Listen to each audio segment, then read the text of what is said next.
complete sense.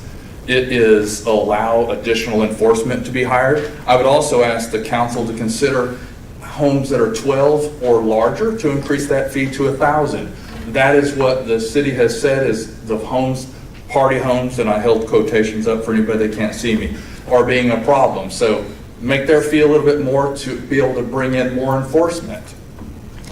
I think that the proposal around additional trash cans, the number of violations, and being able to suspend someone's permit makes complete sense.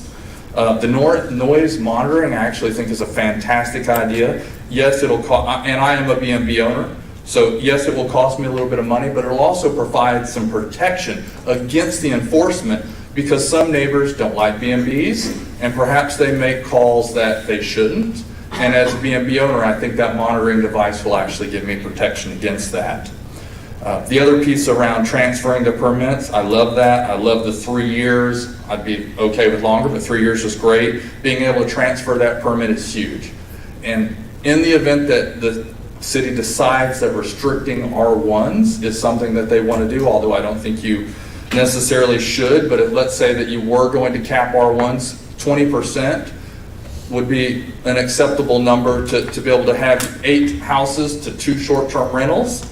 And I think that would be at the max that you should look at capping that. But being able to transfer the permits would be really important. The parking spaces I would be careful with. I know that there's a bit in there about you don't want the front of houses becoming parking lots. That is something I would really be concerned about.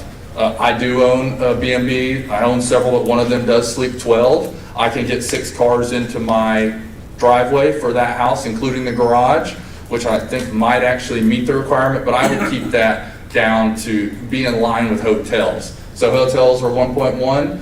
The city is recommending 1.25 for STRs. So I would at maximum keep that to the same. The number of occupants, I would be careful about doing that per room. I don't think that's the right way. As my understanding, and I could be wrong, but I thought it was 1 person per 200 square feet, and that's how we've been operating Airbnb. So we have a house that sleeps 12 because it's over 2,400 square feet. We have another house that's 1,400 square feet, so we sleep 7 in that house.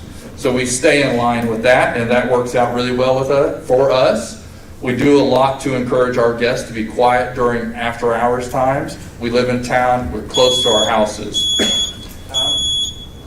Oh, that's time? I didn't hear the 1-minute warning. So just one last point. I would say to one of the past comments is to keep the changes minimum at this point, evaluate it for a year once you've had proper enforcement in place, then come back after a year and decide if you need to make additional changes. Thank you very much. Appreciate it. Tammy? Hey there. Hey, girl. How are you? Hi. I just wanted to speak briefly. Name is if you're city resident. Thank Tammy, not everybody knows you. Well, I hope nobody does, maybe. Tammy Pack, city resident, yes, live here, and have B&B reservation service, own a few B&Bs, and have a real estate company. So real estate values are the one thing I wanted to spend my couple of minutes talking about. There will be a tremendous shakeup. Nobody's going to feel sorry for realtors, right? I'm talking about the values of the homes and the people who live in these. If we set a cap in there and it says, let's just say, as of today, if you're already one, you can keep it. If you're not, you can't. And you got 2 properties worth $500,000 each. I'm going to argue that $500,000 one just became worth $1 million, and the $500,000 over here just became worth $250, because there is just going to be, and that sounds great if you're on the winning end, but if you're on the losing end, maybe because grandma's not ready to go to the nursing home yet. But all of these years you've been paying higher property taxes based on valuations of what everything's worth in the neighborhood, thinking, well, someday we'll at least get that, we'll sell out, or if that's something you want to do. And that's not going to happen. If this happens, it's going to truly make the biggest, I believe, case of haves and have-nots that we've ever seen if we do this. Now, grandfathering, I would tell you, is also going to open up the worst kettle of worms ever when you start getting into, well, you can do it, but then you can't sell it as a B&B. I've seen those things kicked around.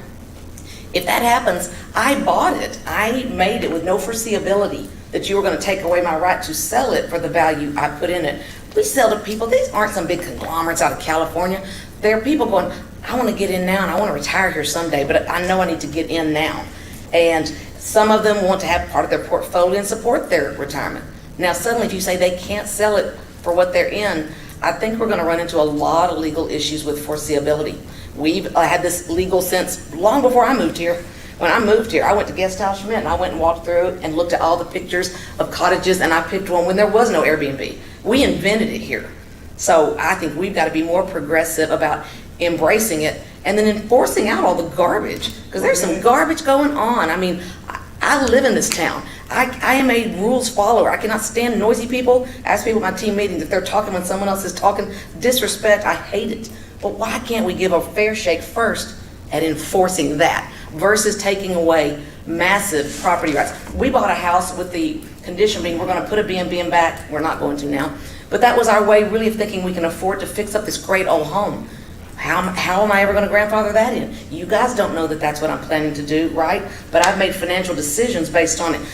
We're not even going to do that now, but that's one instance. There's probably 1,000 of those different unique scenarios that I'm afraid are just going to put a really big burden on you guys. So I'm going to throw that out. Thank you. Okay.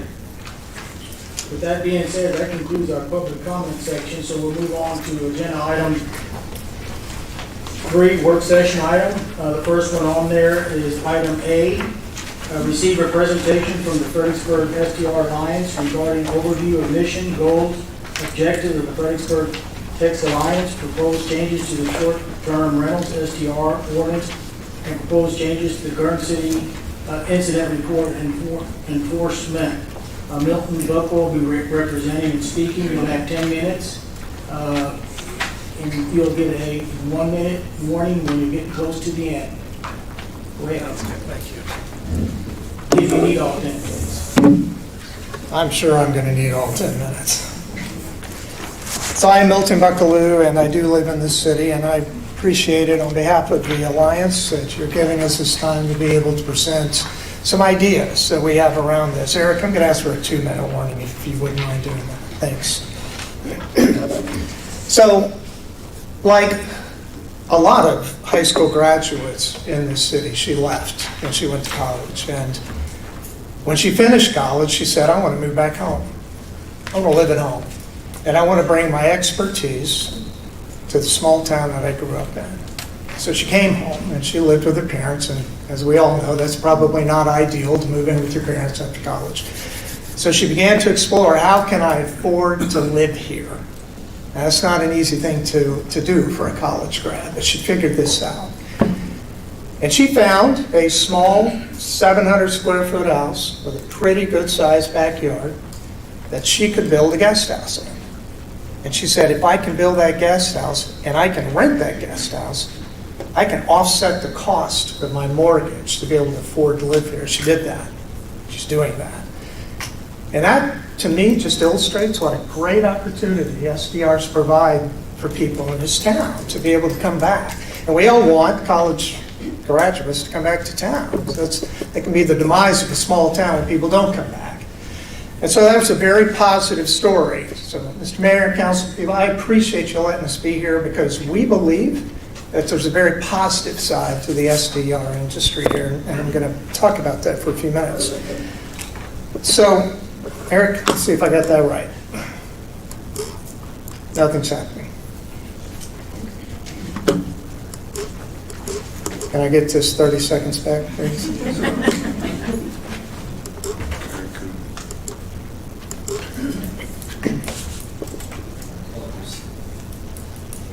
Yeah, go to 11 minutes while we take care of this technical glitch.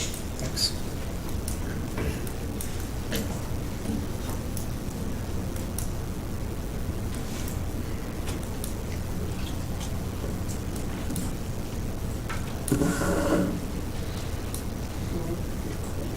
And you think we have problems with the overhead projectors?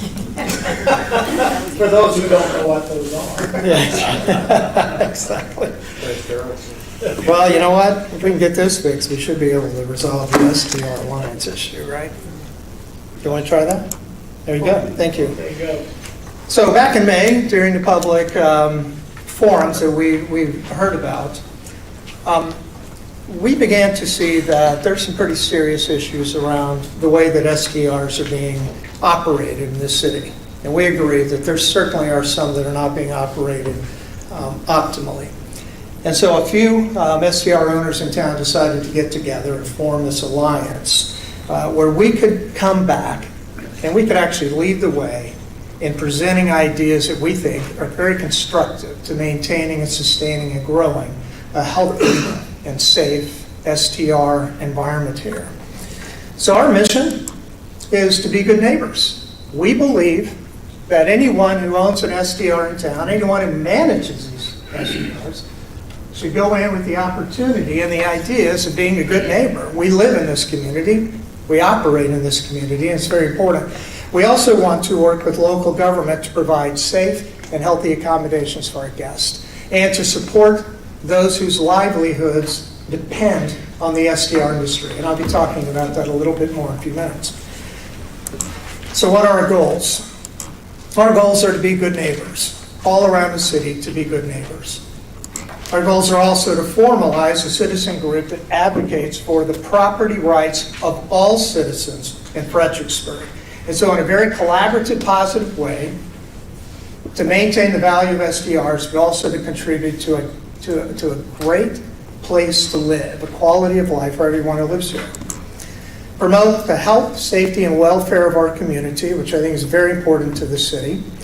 To work in partnership with the city of Fredericksburg to promote responsible growth, regulation, and economic development of the STR hospitality industry. In this last bit, we realize it is tough, and it's been tough to collect data that's meaningful for the city to be able to drive reasonable, sensible ordinances and regulations over the STR industry. We want to help with that. We want to assist in establishing a data-driven culture to promote impactful legislation. Those are our goals. What are the objectives? What are we trying to achieve at the end? We want to provide actionable recommendations to improve upon the following. Number one, address noise issues. Address parking issues. Address trash issues. And to support and help with incident reporting and code enforcement. As a unified group, and recently the Alliance has partnered with Airbnb and with VRBO and CASA to come up with best practices as to how we can operate in a more sustainable but a more proactive and community-friendly way. Our partners at Airbnb have offered a lot of educational opportunities. They've got a lot of tools that we can use to create these best practices. We'll talk a little bit more about those in just a moment as well. So what are the deliverables? STR owners are ultimately responsible for the performance of their properties, and we advocate strongly for this. There is no one else that should be responsible for a property than the property owner. And management companies can support that, agents can support that, but they're responsible for that. And we think that's a very important aspect that I'll get to in just a moment. The STR Alliance will issue a minimum standard for best practices for members of the Alliance. Look, who knows better about how to operate an STR than those of us that do that? Than those of us whose livelihood is dependent upon the success of our investment in this business. We understand this business. I do this every day, all right? A lot of us do this every day. We understand this industry. Airbnb, you think they don't understand the industry? They're international. They know how to support and provide resources that can do that. So does VRBO, so does Vicasa. These are great partners for us. The Alliance will work transparently with our neighbors and the city government to become a consultative point of view, or a contact point for the STR industry in Fredericksburg, Texas. This slide is an incredibly important slide. In 1960, President Johnson was in office, and he would often make trips to his ranch. And when he came to his ranch, a herd of reporters and staff would all come down, but they had no place to stay. So you know where they came? They came here. And people in this town, in 1960, 61 years ago, opened up bedrooms and they rented them. And they opened up their garages and they rented them. So This industry actually started about 61 years ago, unless you want to consider the fact that 175 years ago, people who owned Sunday houses also rented those out to travelers. Is this new? No, it's not new. This city has grown up around this industry. And if you look at this slide, you begin to see the impact of the STR industry. Who's impacted? Well, many of you are. Many of you are. And you may not even own an STR. But if you're an electrician, if you're a plumber, if you're a cleaner, if you own a restaurant, if you own Dooley's or Clear River or wherever, you're impacted by this industry in a very positive way. And look at the numbers. I own 4 units along with my wife. And you know what? There will never be a cap on our taxes. Like if it was a homestead, we pay full fair taxes, just like every other SDR owner in here does. Do schools benefit from that? The city, the county? There's a lot of people who benefit from the taxes. We pay a rendition tax. For those of you that don't know what a rendition tax is, every fork, sheet, towel, and stick of furniture that I own, I pay a tax on every year. When you turn, sometimes I can't hear. Okay, Charlie, I'll stay here. We pay a tax on that every year. I don't even know where that tax dollar goes, but I pay it. Right? There's a lot of tax revenue from STR. 70% of the hot taxes last year were generated by STRs. I'll show you another graph to support that in just a moment.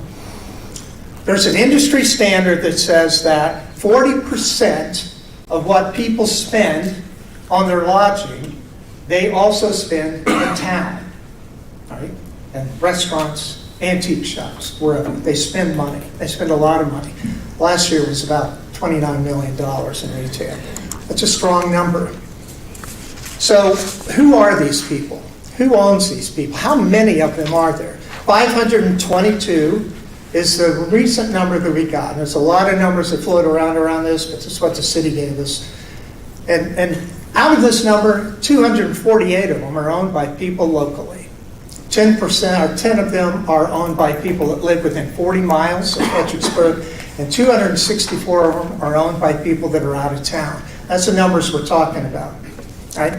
By the way, that represents about 9% of the total housing in this town. STRs represent 9% of the total housing. Finally, I want to show you this. I think this is probably the most important piece of data that we can show you. In 2018,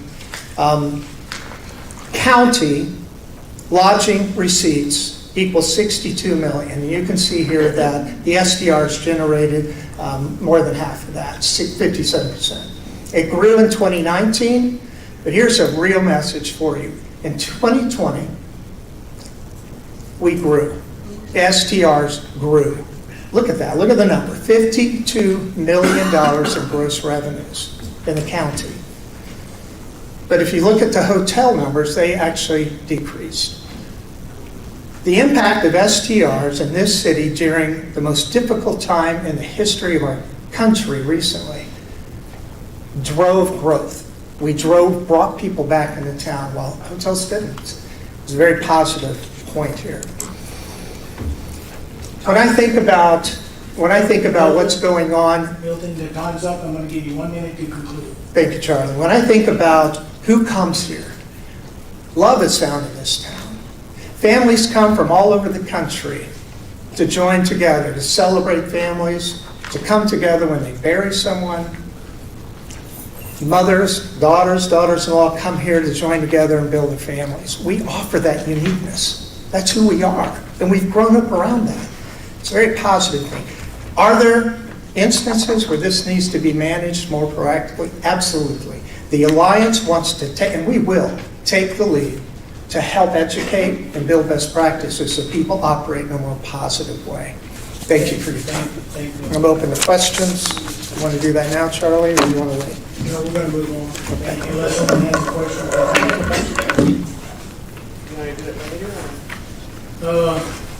Let's go ahead while he's fresh at the mic. Go ahead. Good evening. Hi. Do you know how many SDR owners there are in Fredericksburg? Yeah, in that slide, and it's, I believe on this slide, is about 248. 248. Yeah. And of those, how many are members of your alliance? So at this point, we have a core membership of, We have, so if I can jump in. Please do. So the founding, Would you introduce yourself? please? sure. Thank you. Randy Briley, and I am a resident here as well. I run 3 STRs. So following the session we had at Lady Bird, I put out a call to action for the session. I said, why don't we get some like-minded individuals here and come forward? So we founded with 10 individuals that are on the core council as we speak right now. Could you identify them? I'm sorry. Certainly. Leslie, Leslie Spraggins. Nancy Herndon. Nancy, Ollie Ricker. Jeff Lawrence. Jessica Middle. anybody else on this here? There's a couple that are out in trouble. Andy? If I may, are y'all folks hearing all these names, or would you like to repeat them as they're, could y'all hear all the names back No. there? Could you repeat the names as they say them, please, to the audience? I don't know any of the names Oh, that you want. okay, I just fine. was curious. That's fine, So- we'll move on, thank you. Are you okay with that answer? Yeah, we'll move That's on. fine, Okay. yeah. And So you recommend a number of ordinance changes or regulation changes in your Okay. document, and I'm just testing the efficacy of this alliance. Sure. In a survey that was done of SDR owners, 101 respondents answered one series of questions, and it's in our packet here. But of those respondents,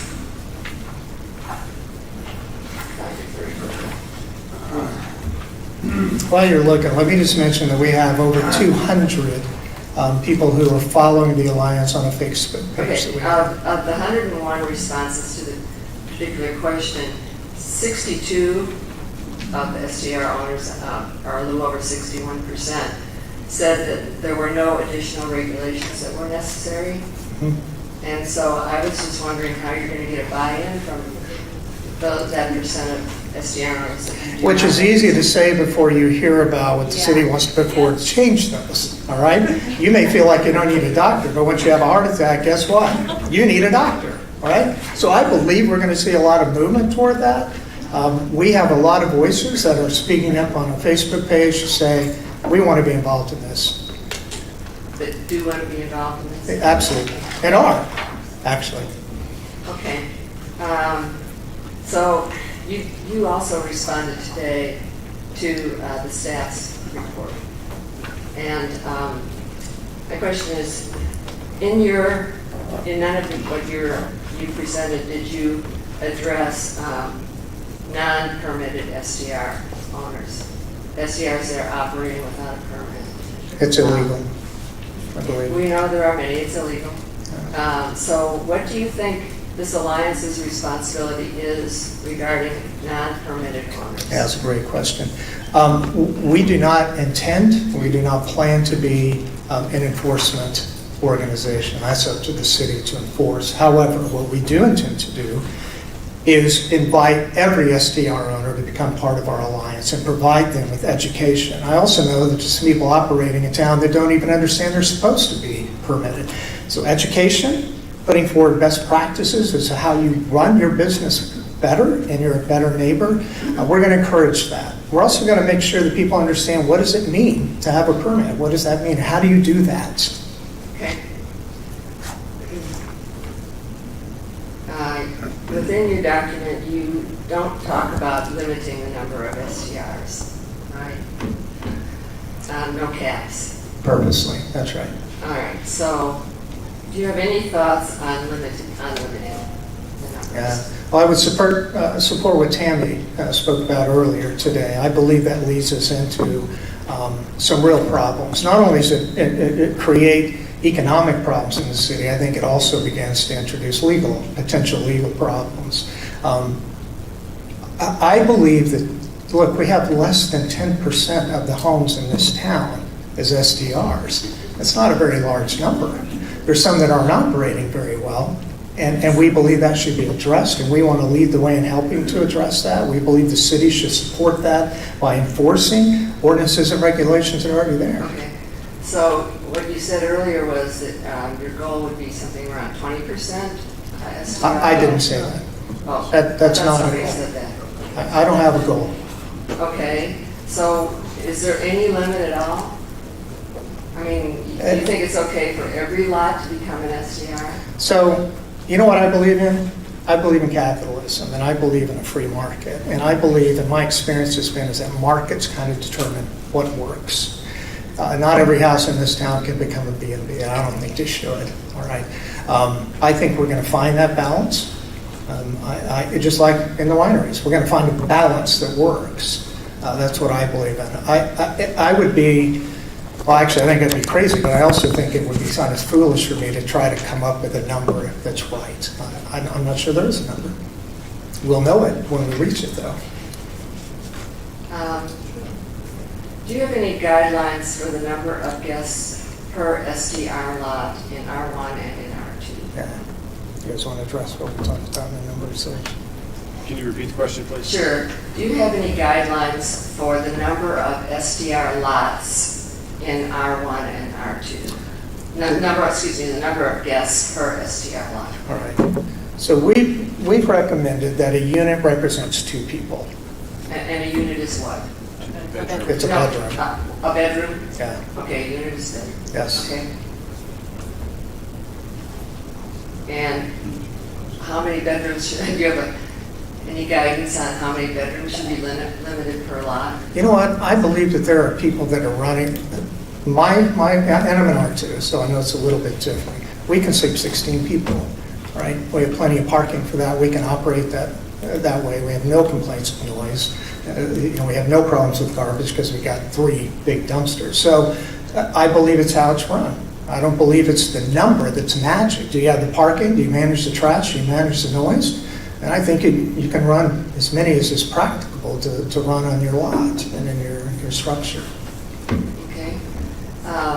One of the complaints we had was about outdoor lighting, not just while there are guests there, but also during the week. The lights come on a timer, so they're on all night, every night, whether they're guests there or not. So would you be in favor of making lighting not operative on days when SDRs do not have guests? Yeah, maybe.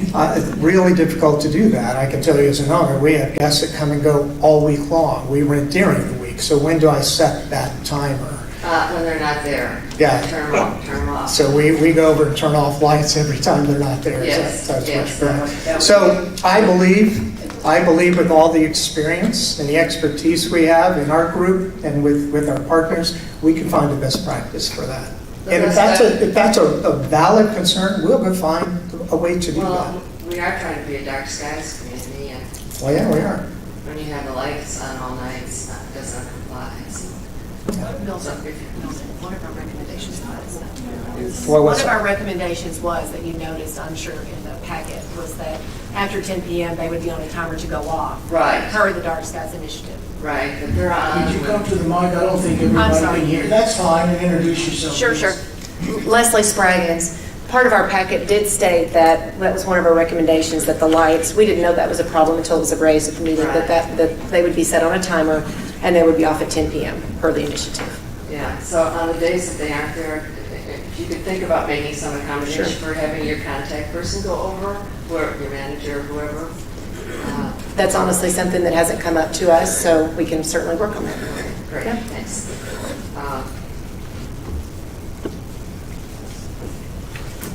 So just to be clear, I understand. and you're defining it the way I would, as a bedroom, one bedroom. So I don't know if everybody else would agree with that, but I would hope that whatever we come up with, that everybody understands what a unit is. I would too. I think that's We're happy to work with the city to figure out how to do that. Yeah. This is,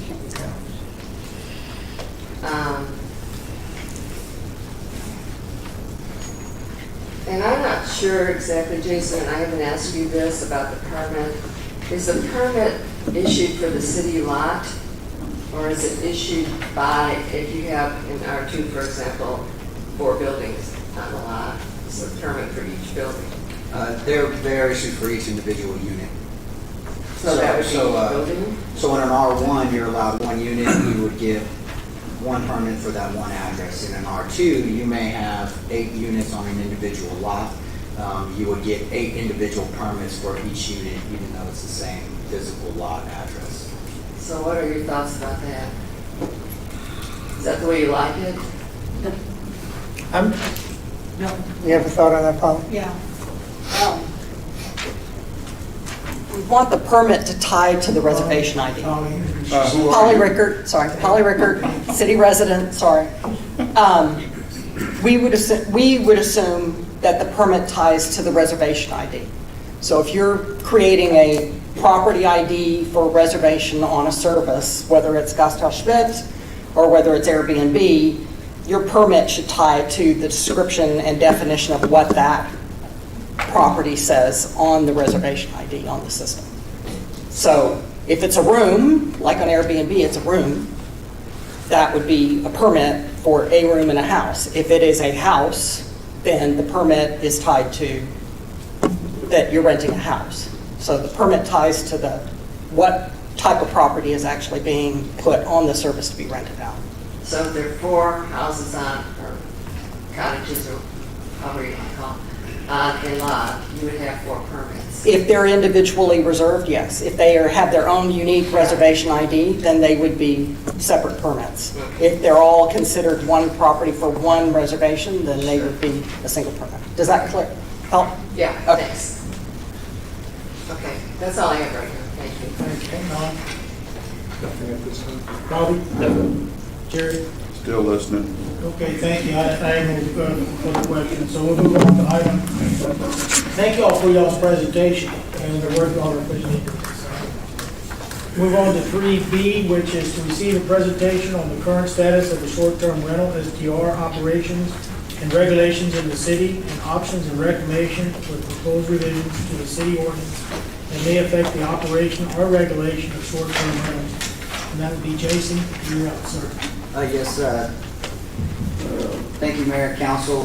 Hopefully y'all can hear me okay out there in the audience.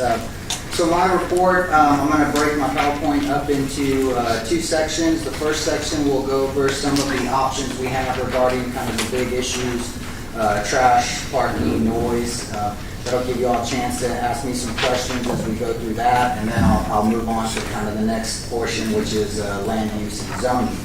Before I do get started, though, I'd like to thank the Mayor for this opportunity.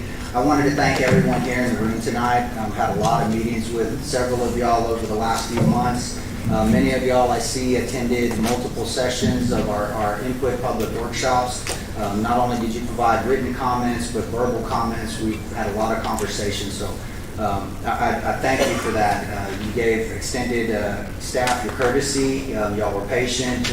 Y'all kept level heads and provided us a lot of information that we utilized to get here tonight. So I thank you for that moving forward. So getting into my presentation, again, it started with those, next slide please. Eric, are you doing that or do you want me to just go ahead and grab the mouse?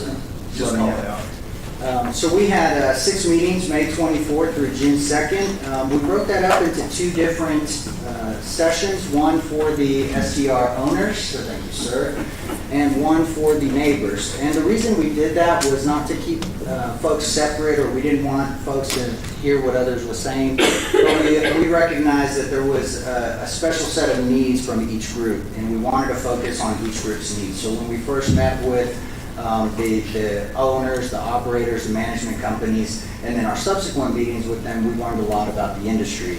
I'm not going to say I'm an expert in short-term rental operations, and you guys are.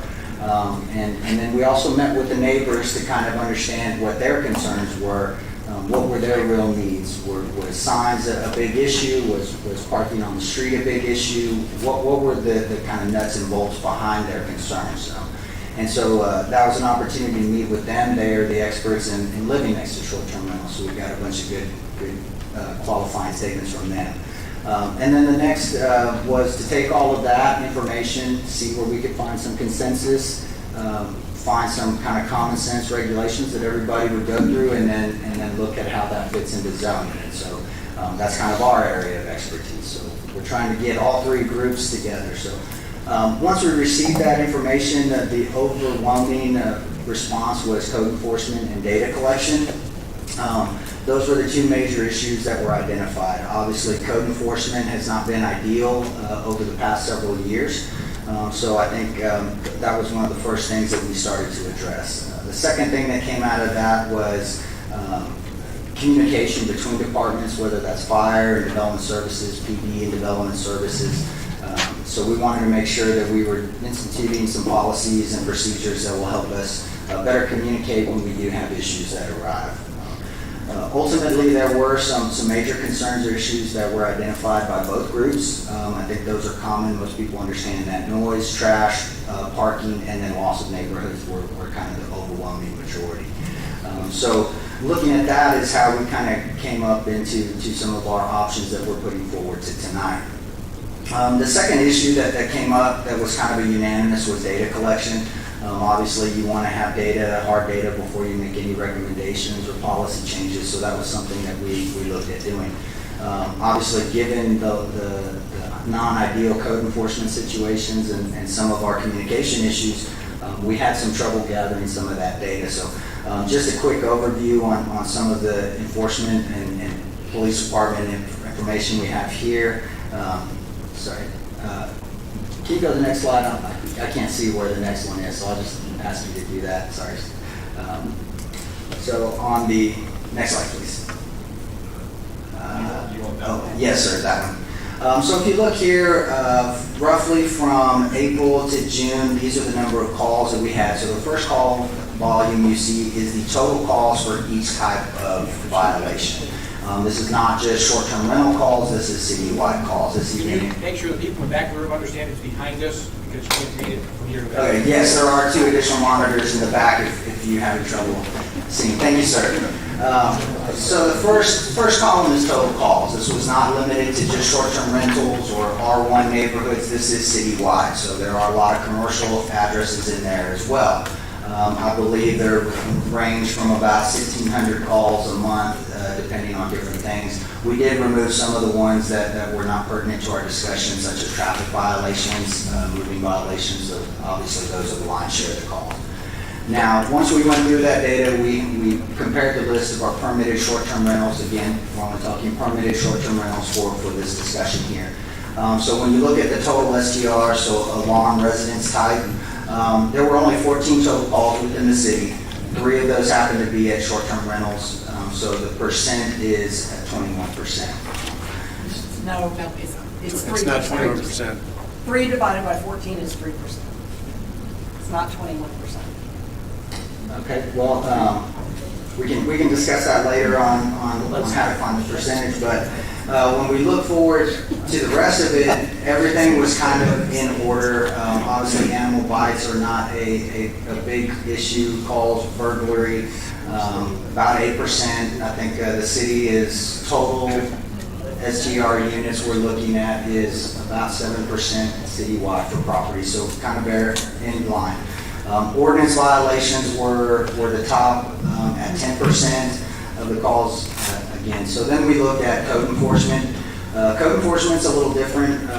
Our code officer, he goes through and flags about 20 to 25 violations a day. Kind of depends on what neighborhood he's in, what the nature of the violations are. So this wasn't a total call volume. They did represent about 29% of his total call volumes, but I can tell you trash day is a big one. If you look at it, we had 250 violations for trash. That's very common. Checkout is on Sunday, the cans get rolled out. Trash collection is until the Wednesday, Thursday, so that's where you tend to see some more of those. We did have 56 STRs without a permit. That has been rectified for some of those operating that we identified as operating without a permit, and then were later clarified that they had, so those weren't included in those numbers. So just kind of a breakdown of where we're at in the data collection. Again, it's the last couple of months that we've been looking at those. So with code enforcement being kind of the big topic that we had at the initial meetings, council did approve a second code enforcement officer position. We will be looking at doing interviews next week with hiring probably within the next 2 to 30 days, depending on how our process goes. Again, we've implemented some changes with PD as far as tracking and violations and how they report that to us, so we'll start getting monthly updates so we can better track those. One of the other issues that has come up is with the sound ordinance. So talking to PD, talking to neighbors, kind of understanding how that works is the sound ordinance is broken up into not only two different types, so you have your quiet hours, which are generally after 10 p.m. depending on what day of the week. Prior to that, there are about 65 decibel levels, and they lower to 55 after those hours. There's also some requirements for zoning districts and how you measure that from your location. So roughly, sound is measured 50 feet from the source of the violation. So as you can imagine, sometimes noise violations are not constant. Police gets a lot of complaints from citizens that they're being kept awake, but they're not in violation. And so that was one of the issues that we kind of saw with that. I think the biggest impediment to our collection of data is that we do not receive all of the calls for violations. So some of the options that you see tonight will kind of push people to go through the code enforcement and the PD option so that we can understand who and where, what those issues are. So during this meetings, this is our kind of the 5 reasons how people contacted the city. They either contacted police or code enforcement directly. They either contacted the owner or operator, because a lot of our management companies are very good at working with their neighbors to provide that contact information. Many of them contacted guests directly. Staff is not a fan of that. We think that could be somewhat of a safety concern if we're talking late hours. Some said they did not call for fear of retaliation, and then others do not call due to a belief that nothing will happen. So obviously we need to change the last part, but again, in order for us to collect the data, we have to be the one that information is being directed to. So one of the issues that we have with the code enforcement. Next slide, please. So once we went through the information and kind of looked at the data, we also had been looking at other cities' regulations. So this is a list of some of the cities that we looked at. Again, we tried to limit those cities to those that were in the same geographic area as the city, hill country, same economics. So you'll see Sonoma, they are a wine tourist industry, a tourist hub. We wanted to see how their STR regulations stacked up with ours, as they're, again, similar type community as far as their economics. We did look at New Braunfels, we looked at Marble Falls, Port Aransas, not quite the same tourism destination groups of folks that you get, but they do have a high number of short-term rentals, so that was a place that we looked at. We also looked at Bell and Aspen, Colorado, and then several other cities. So when you look at it, most of the cities do allow them in single family by right of some sort. Some of them do require a conditional use permit. One of them prohibits them in single family unless they're owner occupied. And then there's a couple that just prohibit them outright in the R1. There's a couple that have special zoning districts that they can put those in versus just the general R1. A couple had quiet hours. Almost all of them had permits that be required. Several of them had yearly inspections for 2 years, kind of depending on what they were doing. Parking was something that we looked at. That was addressed in almost everyone's ordinance. Again, you see 1 per unit for Fredericksburg. Our issue, though, is our definition of unit is not tied to bedrooms, it's tied to rooftops. So 1 4-bedroom house, sleeping 8 to 12 people, is only required 1 space. When a single-family home could be 1 bedroom, 1 bath, would require 2 spaces. So a little disconnect in our code, something that we're looking at.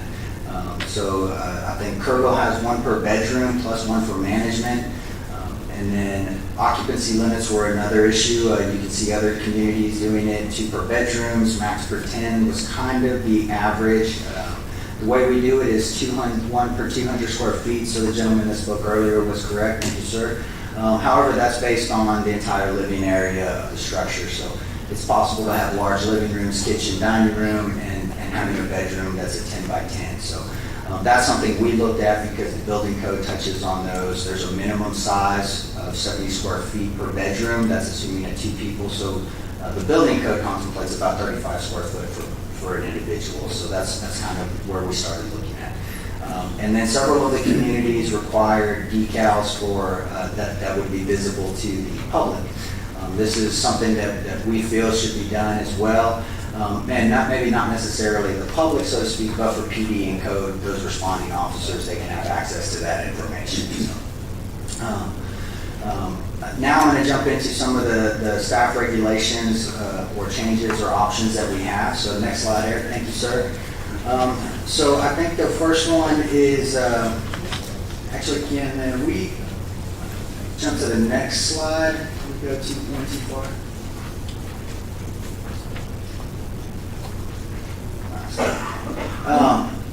So let's go back one. Sorry, Eric.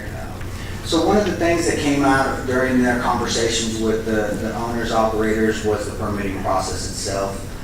Anytime there's permitting, the staff has some concerns, makes it more difficult on staff, also makes it more difficult on the applicants. So some of our recommendations would be to streamline that permitting process, again, allow for some grace periods when the owners change hands. Current ordinance, the minute that property sells, the new owner is in violation if they haven't gone through that paperwork. Sometimes it can take 2 to 3 weeks or longer to get fully permitted on that. Inspections currently are based on a yearly inspection. I can tell you we do about 75 inspections a week regarding, a day regarding just general inspections. So plumbing, mechanical, rough-in, site visits. 25 of those are generally for short-term rentals. So if we can kind of streamline that process for staff, it also streamlines it for the applicant. We also looked at some options for implementing fines for violations and re-inspections. The reason those are separated is currently violations are done via the court system, so we actually have to have a Class C misdemeanor. You have to be found guilty, then we can issue a citation. Obviously, as an owner-operator, you may not want a Class C misdemeanor on your record. You prefer that you handle that some other way.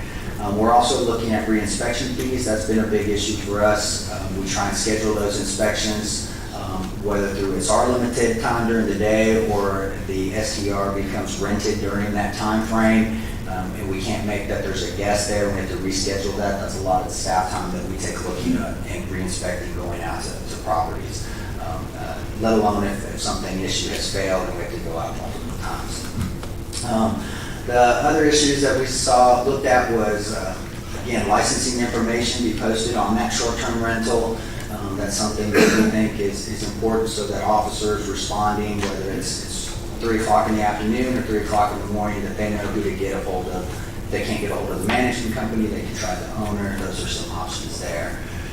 Finally, when we looked at the issues that had come up, again, we were trying to go on the areas that we felt we had some consensus. Noise, trash, parking were those. So this was something that we looked at, was there needs to be some changes from a staff perspective to the sound ordinance on either how we measure that or what those decibels are or the distance from the violation. That's something we need to be able to do to give some of our neighbors a little bit more protection. And then obviously we've touched on it. Several of you have made comments, parking to modify the parking. That has been a big issue. We've touched on it several times. If you're sleeping 4 bedrooms, 12 people, you only require 1 space. So if you have the ability to put it on site, some people provide extra, but some people that we see, especially the newer projects, they're not just kind of converting their existing home, they're actually building STRs or STR compounds.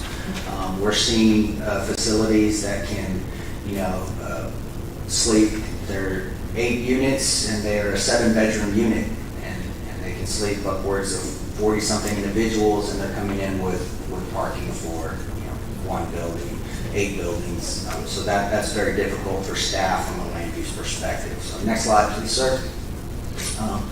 Trash, again, I spoke to that as being kind of easy to identify from a code enforcement perspective. This is, you can drive down the street, you can see the cans. This is also probably the biggest one that we see. If you're sleeping 12 people and you have one trash can, I think most people with kids know that you might need 2, even for a family of 4. So if you're sleeping that many, maybe there's a requirement for additional trash cans based on the number of occupants that your area is serving. Hot tubs have been a big issue. Those kind of go hand in hand with the noise, obviously. So currently, there are no setback proposed for hot tubs. They can be put right on the property line, right on the fence. So obviously, the further away you can get away from your property line, the lower those decibel levels are to your neighbors. So that's something staff would like to explore. There's also the options of just a prohibition of hot tubs at short-term rentals.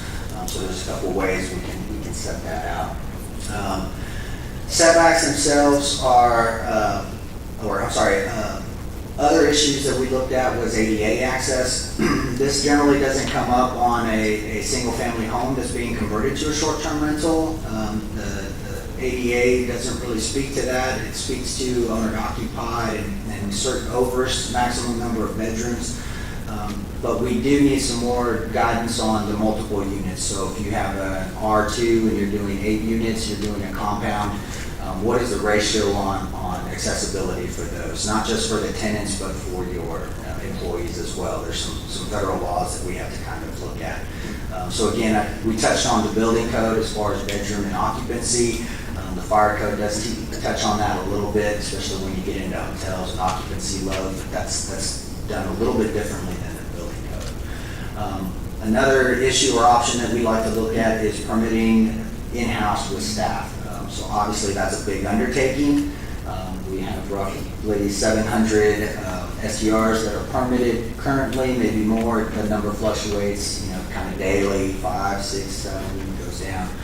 But we think that in conjunction with some of the other options, as far as less inspections and less review time, that maybe we can kind of even that out as far as staff workload, try and improve the quality of that data. That's a big one for us. The data we get from our third party from Avenue leaves some to be desired, so to speak. There's some things that we'd like to see more. And it has caused some issues where we have staked individual properties, has marked them as being in violation when they were not. We've contacted properties and requiring them to pay their hot tax when they had been paying them. So there's some data collection stuff that we think would be a benefit there. And in order to do that, that would be a new software. This is an in-house software. This wouldn't be designed just for short-term rentals. This would be something that we could utilize from the building standpoint. Again, the goal is to make us more efficient in processing those permits and providing a higher level of customer service, not just the short-term rentals, but anybody working in the city pulling permits, whether that's building or construction. So, next slide, Eric. Unless the council has any questions on some of those, I know I'm moving through this kind of fast, so just stop me whenever. Okay. Again, I touched on this recently. Previous slide. So I'll turn it over for questions and we can talk options as far as what we felt there was at least a general consensus between the groups.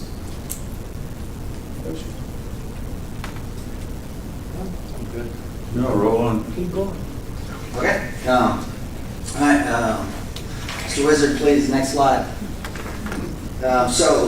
This is where we get, into a little bit more of opinionated area. There's obviously 2 groups of folks, those that are owners and operators, those that aren't. From a city's perspective, it's all about land use. This is something that we regulate throughout the city on a daily basis. And with land use comes property rights issues. That was probably outside of code enforcement, was the next major issue that we saw there was some consensus on between the 2 groups. Now, they didn't agree on that issue, but the property rights were one. So, looking at zoning and land uses, from the city's perspective, these are things that we deal with, again, every day. So current ordinances, they allow different uses within different zones. That's both residential and commercial. Some of the regulations that we've enacted over the years that deal with those property rights are things like the sign code. So we have a code that governs the entire city. Certain zoning districts, C1 versus C2, get different sign allotments, whether that's more, whether that's less, and even up to the type of signs. Another one that we had is no chains on Main. So obviously that was probably fairly controversial when that was adopted, but that's probably something we're known for as a community. The city regulates the type of tenants that can go in on Main Street businesses. So owners can rent to, Starbucks versus owners renting to mom and pop. Again, the use is the same from a Starbucks coffee shop to a local coffee shop, but the intensities are very different. Commercial zoning is the same way. We look at HEB versus Dollar General.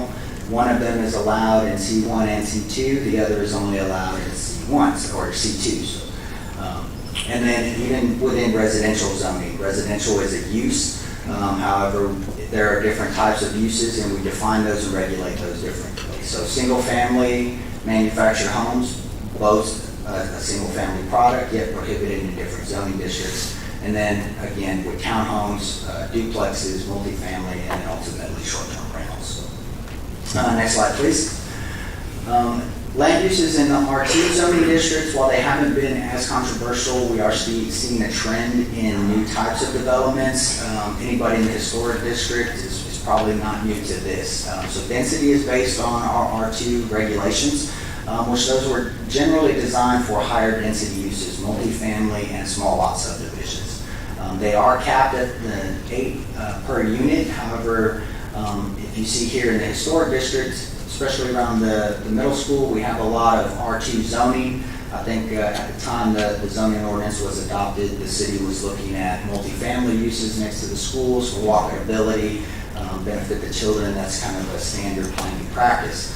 However, those areas did not convert to multifamily products. If you drive those neighborhoods, they are generally single-family residential in nature. So that creates a little bit of disconnect between the intent and what is currently there. The development issues that created are what some folks have said overdevelopment. So if you see in the image here, you have the existing home. This was a single-family lot. That is the yellow house. They had an existing garage in the back that is green. Now they are going to convert the green garage into a short-term rental. They're also going to build 2 other homes on the property, and those will also be short-term rental units. Again, I believe this property was going to sleep 2, 4, 6, 8, 10 to 12, and they were going to provide 4 to 6 parking spaces, kind of depending on the layout. Again, the layout is probably not the most efficient. You have to utilize a lot of off-street maneuvering. So that's something that we are looking to in the R2 district as kind of areas where we think we could use some change. Next slide, please. The next one is probably the biggest one, R1 zoning.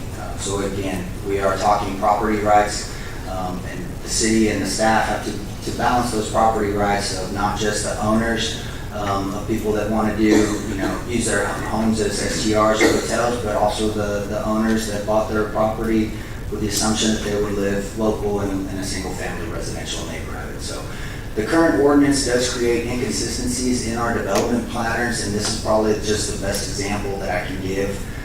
If we look at a boutique hotel, just 20 beds, we're going to assume 2 people per bed. It can be done on 1.65 acres. Under hotel motel, they would be required 22 spaces to sleep those 20 to 40 people, depending on how many people are doubling up in beds. Detention and drainage would be required as part of that, so we would need to look at runoff, adjacent properties, make sure we weren't damaging someone up or downstream. However, if you wanted to go into the R1 zone, you would be permitted from doing that type of development because you are defined as a hotel.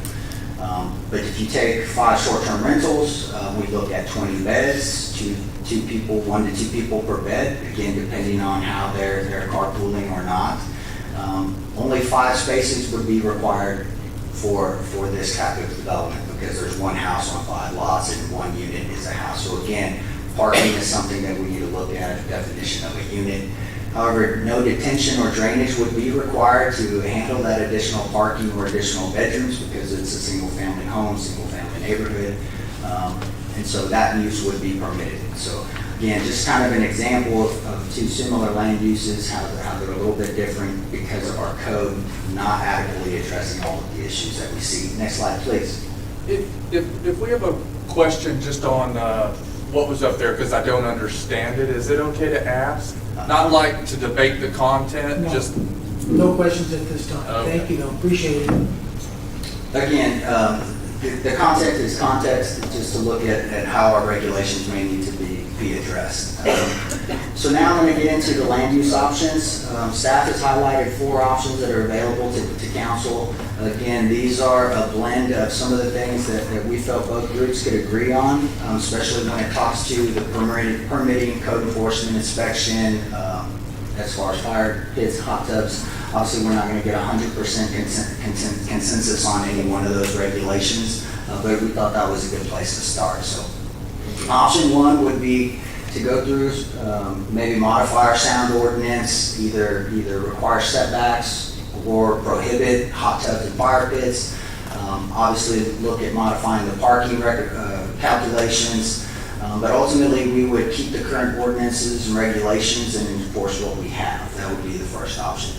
Option 2 would be to, again, that first option you're going to see on all 4 of these. We think that needs to be done no matter how far you want to go on the regulations. But the second one would keep the kind of the current ordinances, but look at putting an occupancy cap on the 2 per bedroom, similar to what other communities are doing. From a staff perspective, that's a lot easier to enforce and review than asking each individual applicant to supply a site plan and their building footprint so we can calculate square footage on a bed-by-bed basis, but that is another option. We can go there. Next slide, please. Option 3 would be, again, incorporate all permitting changes. Obviously allow owner occupied by right, so a true B&B, kind of traditional what we had before the STR evolution. It would allow STR accessory dwellings if the owner or a long-term tenant reside on property and lot is greater than 10,000 square feet. So that is currently in our code now, but the way it is written, there's some interpretation on does that mean I get to rent one or rent the other or rent both or only be in one. So we want to clean that language up so that everybody knows moving forward what the exact options are. Again, limit occupancy to 2 per bedroom, and then you would require a CUP for non-owner occupied short-term rentals. Again, this would allow council to look at each property to see if it's a viable short-term rental, because I think the Lions gentleman said, maybe not every property is a short-term rental, but again, can we look at it, evaluate on a case-by-case basis? Next slide, please. And option 4, again, incorporating all of the code enforcement inspections, owner allowed by right, allow STRs and an accessory dwelling unit. So if you wanted to live in the small one in the back and rent the front, or vice versa, or if you wanted to rent a short-term rental in the front and rent the back to a teacher, accessory dwelling units are something we've been looking at to help with affordable housing, workforce housing. This would also allow CUPs for non-owner occupied STRs, especially areas that have already transitioned, so areas adjacent to the CBD. If you look at a city block and there's 4 or 5 houses on a lot, but 4 of the 5 are short-term rentals, does it make sense to kind of transition that entire block over instead of having just a hard cap regardless of the surrounding situations? Again, limit occupancy to 2 per bedroom. Then look at creating new zoning district or amending an existing one, but kind of looking at, is there an ability to find a short-term rental zone? Again, kind of based on proximity to Main Street, other commercial areas. Where is that? Is it throughout the city? Is it just a few blocks? Obviously that'll have to be explored in greater detail than what we're prepared tonight. Again, these are just options. And then ultimately that would mean that the remainder of those homes outside of those ability to do an STR and R1 would be prohibited. So not an outright ban, but it definitely would have to go through some steps to get that done. So, next slide, Eric. So now I'm ready to answer a whole lot of questions. So council, if you want to go ahead and shoot and try and give you the best answer we can at this time. I'm Thank gonna you. start with you. Okay, you don't want to start. Kathy, I'll let you start then. Ladies first. I'm going to take all night. Can't start with me. That's fine. Well, I had some questions answered earlier when I talked to Jason. I'm not exactly sure if you want our questions or our opinions. Either one, ultimately what I need is your direction so that we can start finalizing which way we want to go and what regulations we need to explore further. Well, Charlie, would it be easier if we took things one at a time and everybody had a chance to talk now? Sure. Instead of the whole thing? You bet. Keep it subject. Ken? How should we start this? I suggest we start with the way they're included in your agenda packets, since the council has an opportunity to kind of digest the information in your agenda packet, starting on page 26. Correct. So basically, there's three major topics for the council to consider in deciding how to amend our SDR regulations. One is involving code enforcement issues, and Jason has listed those on page 26 of your agenda packet. The second major topic is permitting and inspection issues, and those are included starting on page 28 of your agenda packet, and then the land use and zoning issues. So those are the three major kind of topics for discussion in considering how to amend our ordinance. So I would just kind of take those in order. They're listed there, starting with noise. And Jason mentioned a couple of staff recommendations regarding noise. And of course, noise is directly related to hot tubs, as was mentioned. So, yeah. So, he's identified some options for dealing with noise there, including sound monitoring devices and modifying the sound ordinance. So I would suggest we start with that, Mayor, and just kind of go around the table and see what council input we have on noise, and then go on down the list.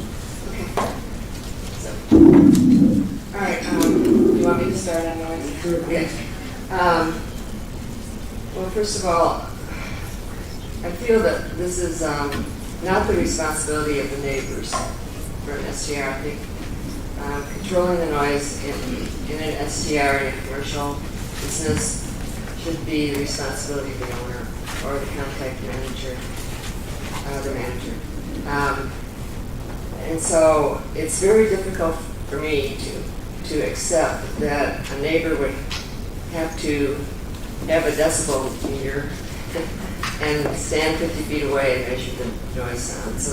So it seems to me that if a neighbor calls either code enforcer or the police because there's so much noise next door, that we should presume that is a legitimate call. Then, I don't think you get to talk right now, I get to. In addition, I think we should, the sound ordinance that we have right now is made mainly for noise coming from music venues. And so decibel levels were important because music can make a lot of noise if it's amplified. So this sound ordinance doesn't really apply to this situation. I think the city needs to look at a different kind of way to address noise. And I think noise is probably limited to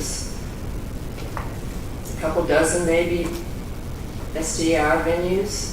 Probably the ones who have a large number of people staying there. Probably the smaller ones don't ever have problems with noise.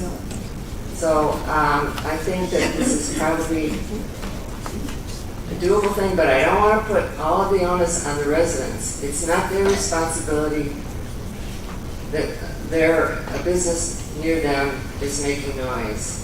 But they have a perfect right to call the police or call a code enforcement officer. I don't know what else to say about noise right now.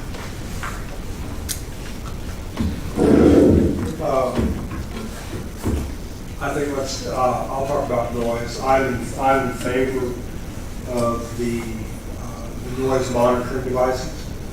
I think that I think it's a good idea, because I look at STR owners, these are economic products. There's a lot of money invested. Like, instead of investing with Edward Jones, they've invested with Charlie Keeney. So they have a vested interest in having a product that is viable for a long period of time. So I think a noise monitor, number one, if the STR owner, when they rent that, to say, there's a monitor in here and it's going to and explain the monitoring system and what it's going to do, and this is part of the contract you're signing with me when you rent my place, is that there are certain house rules, and this is one of the house rules. I'm going to go over them all with you before. If you can agree to them, we're going to sign the deal. If you can't agree with them, there's somebody else that's probably standing there that will agree with them. So I think the noise monitoring is one factor that probably needs to be a requirement.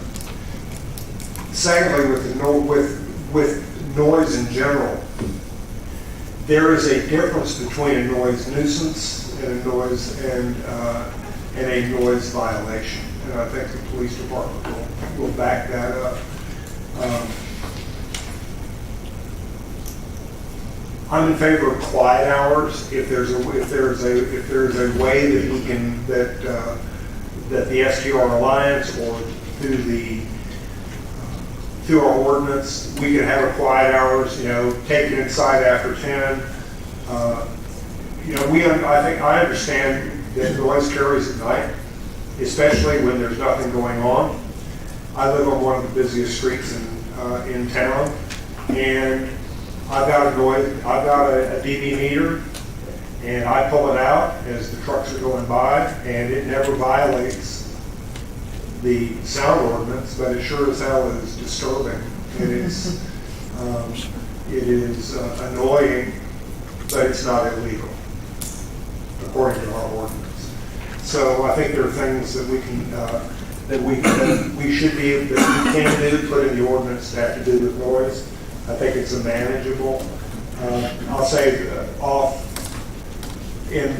I don't have any data to back this up, but I'm going to say that probably 90% of the issues with STRs, and I live next to an STR, and I'm about to live next to 575 apartments, but that's a different story. 90% of the issues with complaints with STRs, I think, come from 10% of the STRs.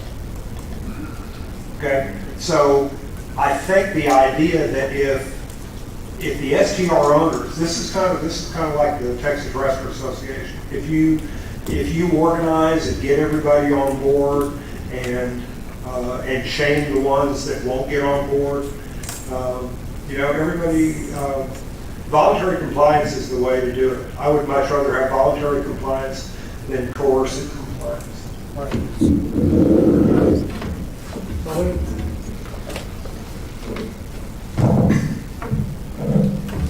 I understand that noise comes from other places besides just hot tubs. We've got fire pits. Anytime people gather in the backyard, usually there's a beer or two involved, and people get to talking. It gets loud. So I understand that. Majority of the homes that we have, or the STRs that we have, are in residential areas. So it's in a neighborhood. And hopefully that majority of the time, I think most people understand that. But as groups get together, start having fun, it does get loud. And I think that does need to be addressed. I think the 50-foot limit, or the source, 50 feet from the source, needs to be changed because most of the houses are less than 20 feet apart. And, you know, and especially in some of the older homes, they're not built to keep the sound out. So anytime somebody makes a noise next door, you can hear it. I also agree with quiet hours. I don't have a problem with that at all, whether it's 10 o'clock, 11 o'clock, but I think it needs to be reasonable because this is in a residential area, majority of the STRs. And I do like the idea of the noise monitors. So main thing for me right now is enforcement. We've not done a good job of it. I think a lot of it's been manpower. But I also don't know that we've been that clear from a council standpoint about what we need to enforce, but also I think we need to take a look at what we're trying to enforce. So I think that I'm glad we've got another code enforcement officer in the budget, and let's see what that does. Jerry? Okay. I can see the positive aspects of the time rentals. You look at the income and revenue that's generated there's a tremendous amount of revenue that is brought in by the STRs.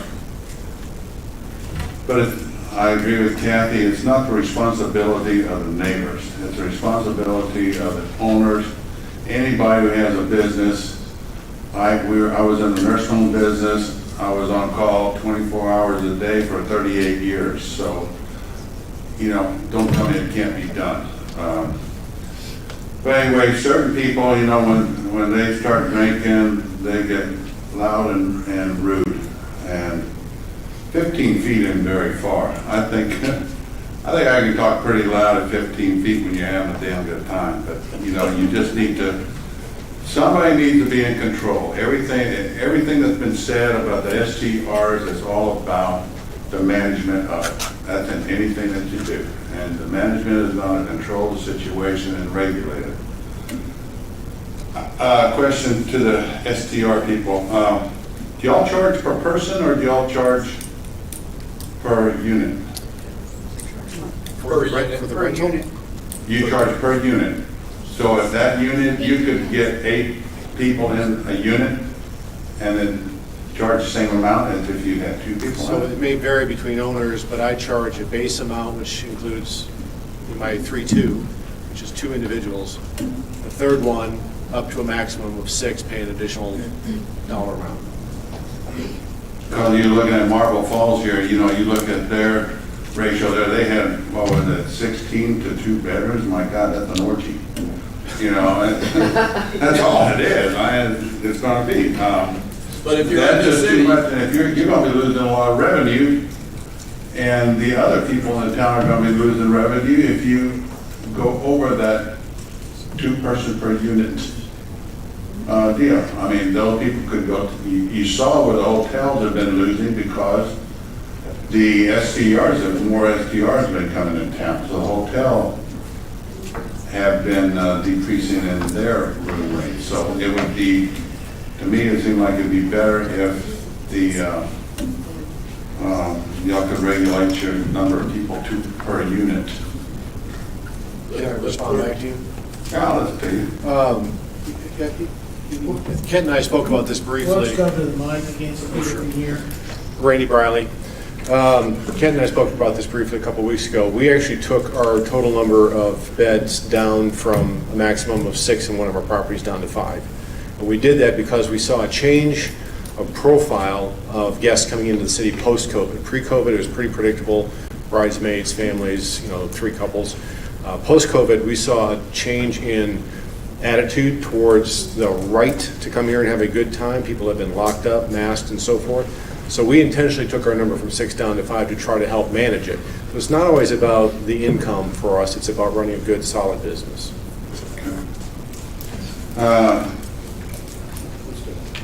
Do it. Oh, yeah, well, I thought we were talking about everything. No, just noise. Just noise? Noise, yeah. Okay, well, I've been, the hot tub, I feel like the hot toys a lot, hot toys. Hot toys. They're all right, I bet. The hot tubs, you know, when you start looking at the hot tubs, I feel that the hot tubs, if they're gonna be put out there, that there should be an enclosed unit, whether there's three, whether it's an octagon or whatever it is, there should be some size that's gonna protect the neighbors from it. And if you wanna have doors that can open up, but at a certain time, like 10 o'clock, close the damn doors and y'all can, you know, do your thing in there. Do it like that. Again, everybody talks about property rights. Well, the neighbor over there has the same property rights as you do. That's what it is. I talked about the 15 feet. I don't think that's far enough, but anyway. Okay. I guess that's all noise, huh? Well, I'm gonna throw my 2 cents in. I think you can get a better reaction from guests by encouraging them to do the right thing, so I would be very much in favor of posting quiet times for the people who rent these places. Not only inside the building, but areas where they may congregate in that. Explain to me the devices for recording the noise. How does that work? Because you know, does it go to the owner that they're in violation of the noise violation, or beeper goes off that says, "Hey, folks, you're too loud. You know, quiet it down." How does that work? So I have not looked into them personally on how they operate on very much specifics, but they can be notifying. So if you set one up. I don't know how you would do multiple units, but you set one up. It's a device that goes outside or inside or wherever you place that. You can set it for a pre-set decibel limit. If it exceeds that, the owner can get a notification on their phone. So I imagine they have some type of upsell or purchase that you can get multiple units or properties.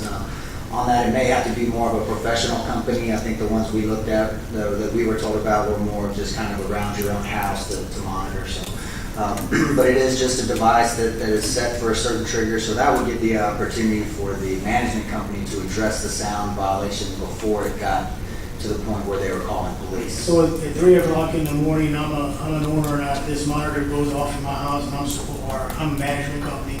Okay, it's going to say it's at 101, whatever address. And I need to go over there and call them or say, hey, you got to quiet down. Yes, sir. That's right. Or you call. And who pays for all of this device? Staff recommendation that would be on the owner themselves. Mayor, there are a number of reservation agencies that are already doing that. I know Cash House does it, and several others are doing that right now. So I don't think that would impose a new regulation on a lot of people. They're already voluntarily doing it. Yeah, Jessica, come to the mic. Come on, tell me how it's working for you since you seem to be doing it. So yes, Introduce yourself, please. Jessica Middle, and I'm with Guest House Schmidt. So we do have one, I guess, problem child in our service, and so they do have a monitoring device on the side of the building closest to the neighbor. So it's probably about 15 feet from the window of the neighbor. And so basically how it works is just like, similar to what he said, Jason said, you set a decibel limit, and then, yes, it doesn't matter what time of day, you get an alert on the app on your phone. And it also tells you when the quietness has gone down. So basically it says, okay, there's not been any sort of spike in 15 minutes. And so now then you can kind of go back to sleep. Well, that's the question I have, just, okay, that's what I figured, spikes. Yes, and there is and so what happens in regard, okay, you see the spike, you unfortunately woke up, oh Jesus, they're too loud, and so you go back to sleep. Yes. Spikes again. Yes, well, we usually don't have an issue with it spiking a second time, and we barely have an issue with it spiking the first time, to be honest with you. Do you call someone to let them know they're out of line? Yes, yeah, we definitely let guests know. And most of the time they do answer their phones or whatever? Yeah, most of the time they answer their phone and they're pretty embarrassed that they had to be called. But like I said, We probably have an alert maybe 2 times a year on that property. So, and then it's really great because if somebody calls me from the city, I can just do a screenshot of the chart that shows, oh, you know what, they went to bed at 12. It shows right there, there's zero noise after 12.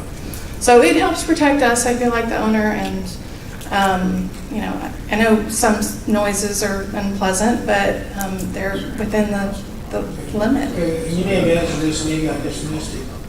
It beeps when it alerts the guests that they're out of line. It doesn't alert the guests. That would be They have no fantastic. idea. No, They we have no have to idea. contact them. Yeah, it just alerts our device. What does that cost a month? It's $99 for the device and $99 a year for the monitoring. So it's very inexpensive considering what it does. So there's no device that you know of on market that would actually go dun dun dun dun dun. You're a little loud. Do you know? Yeah, there's one called Minute, and it'll set off an alarm or a chirp if they exceed a certain decibel level over a period of time. It also monitors if you have a Come to the limit. mic. Sorry. That's all right, so everybody can hear you. You can still stay up there. Thank you, Jessica, that was excellent. Thank you. It also monitors mobile devices, so it's also sniffing the air. So if you have 6 guests in there, you're picking up 6 cell phones. If that goes from 6 to 15, maybe they brought in iPads or computers, but maybe they brought in more people as well. But the product's called Minute. It's $50, no subscription, but you can get a subscription package if you want. And that's how that technology works. Well, I think a modern device would be more helpful for an individual like myself when something tells me I'm out of line. Right. Because I don't know otherwise. What it does is it. Okay, I guess I opened the door on that. All right, I won't. Usually it's the lights behind me. I won't respond to that one. But yeah, what it does is it puts the owner as the frontline responder, not my neighbor. That's what it Right, does. exactly. And can you answer his question about, does Minute allow multiple properties for the UW? Okay. I believe it does. I think you know more about that than I, but yes. Yeah, So because the we one, can discuss that later. the one I we think use that's an also excellent is multiple. possibility to a modern device is it to be able to alert the guests that are actually there as well as the owners or management companies. So I would encourage that if that's where we're going to go. Thank you for that. Good information. Appreciate it. In addition, Mayor, if I can add to it, some protection to the owners, if they are cited and have to come to court or some other process, they can bring that information and the judge can consider that. What body cameras are for. Protects both sides. Thank you. Okay. Any other questions on noise? I think we got that one pretty. I want to say one more thing I forgot. I agree with Sonia Rivera. That 12 o'clock is too late for the quiet time. I think it should be 10 o'clock every day. Probably 8 in the morning.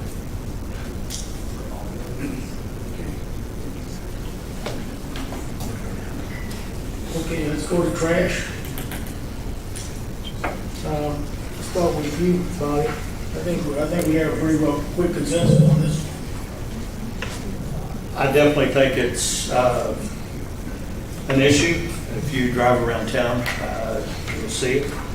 And I don't know what STRs, if they go for the smallest trash can to cut the cost. It's not much cost, but I'd say we have a minimum at least one of the largest, and depending on how many they sleep, maybe it's 2 or 3, whatever. But I definitely think that we need to do something. Jerry? Well, I think so too. I mean, I walked and there's people out in the yard and I talked to them and the lady told me, she said the thing the chief has to do is go over there and get the neighbor's trash can, which is an SCR, and put it out in the street because nobody else puts it out in the street. And then when it overfills and it blows out and then comes over to her place. So that was one of her main concerns. I want to know who's going to make sure that the trash is out in the street, that somebody can pick it up.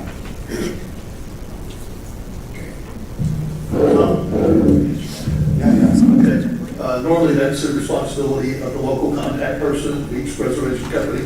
has an individual signed as local contact, either the owner or the local contact person should have that responsibility. So if a tenant leaves on Sunday and their trash isn't picked up on Thursday, they don't take the trash to the curb until Wednesday night or early Thursday morning. Is that all right? Yeah.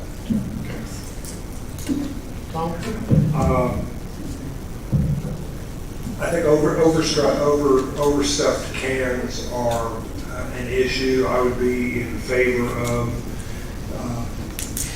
having a requirement that if your STR sleeps 6, you're required to have one large City of Fredericksburg can. If your unit sleeps more than 6, then you are required to have multiple cans, whether that's a large can and a medium can. I think that, the other issue is the City of Fredericksburg garbage truck drivers, if they see overstuffed cans, they can out put a citation on it and not pick up the can. And I don't think anybody wants a week's worth of garbage sitting out on the curb. So I think the issue, I think one of the big issues is with trash. I don't think STR owners want trash out there. It's a matter of getting the trash out when collection time is, and making sure the can gets back in, and making sure that there are enough receptacles for the trash that's being generated by the STRs.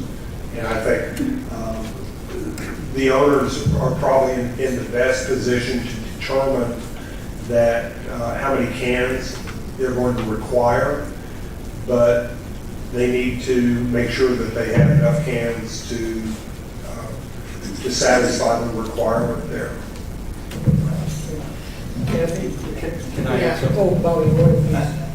I agree with Tom, and I don't think we're in a position to say, okay, I think the minimum is at least one large trash can. I don't think anything less than that won't work, but I can't tell you if you need 1 or 6 of them, or you need a dumpster. I know as a guest at an SDR, I produce a lot of trash. I don't know where it comes from, but I end up with a full trash can. So I don't know that we're in a position, but hopefully if you're managing your SDR properly, you provide enough trash cans for your guests. The only thing I would add is, and this seems so obvious, but people have reported trash bags in the driveway, not in a container. So it's not one. So maybe just tell them to be sure to put the trash in the garbage can. And that usually happens when the can is overflowing. And that could be the reason. Well, then you get cats getting in there and dogs come by and they tear it open, and then you got coons and everything else ripping them open. Got trash everywhere. You don't have coons or skunks, come over to my house. Yeah, no one's going to know better than the operator how many trash cans they need, but I think there's probably some input that the city sanitation department can give us some direction in regards to, like, hey, every time we go by this particular unit, it's a mess. We may do some encouragement or fines to encourage an additional can at those facilities. I think the operators will know who they are if they're out here. So I don't think we need to do any ordinance. I would say you need 1, 2, depending on, but I think if there's a number of times that sanitation department does this, then we need to say, hey, you need your second trash can, or you need your third trash can. And I will share with you, when we have family come over, our big trash can is usually overflowing, so I go to the neighbor's little can and put it in there, and then half the year, my trash can is empty. So, but anyway, I think trash is an important element in the safety of not only your clients, but for the citizens. So I would hope that we can involve sanitation in that regard, but not regard an ordinance that says you have to have trash cans. Okay. Anything on that, Parson? I'll start with Bobby.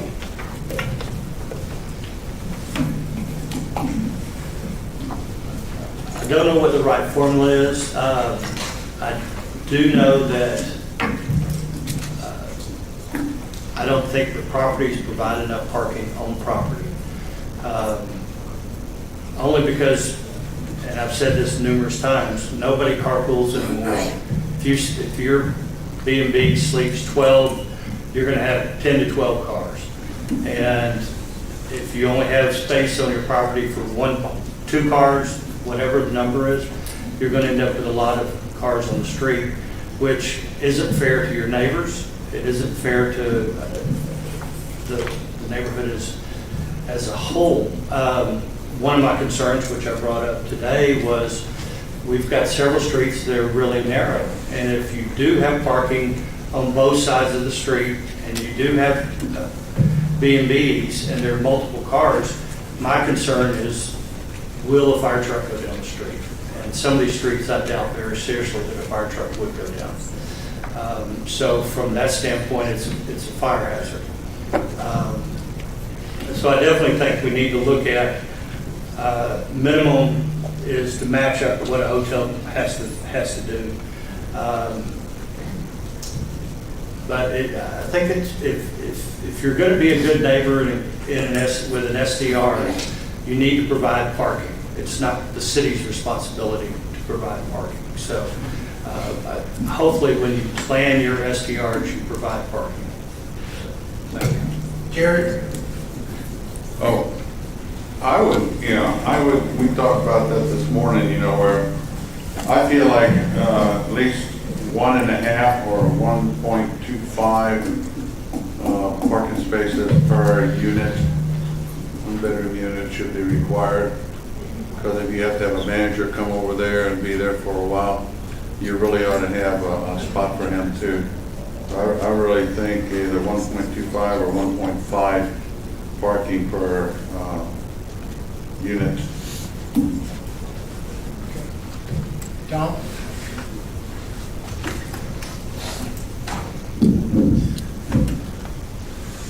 What this gets into is our definition of a unit. Yeah, I was just thinking that.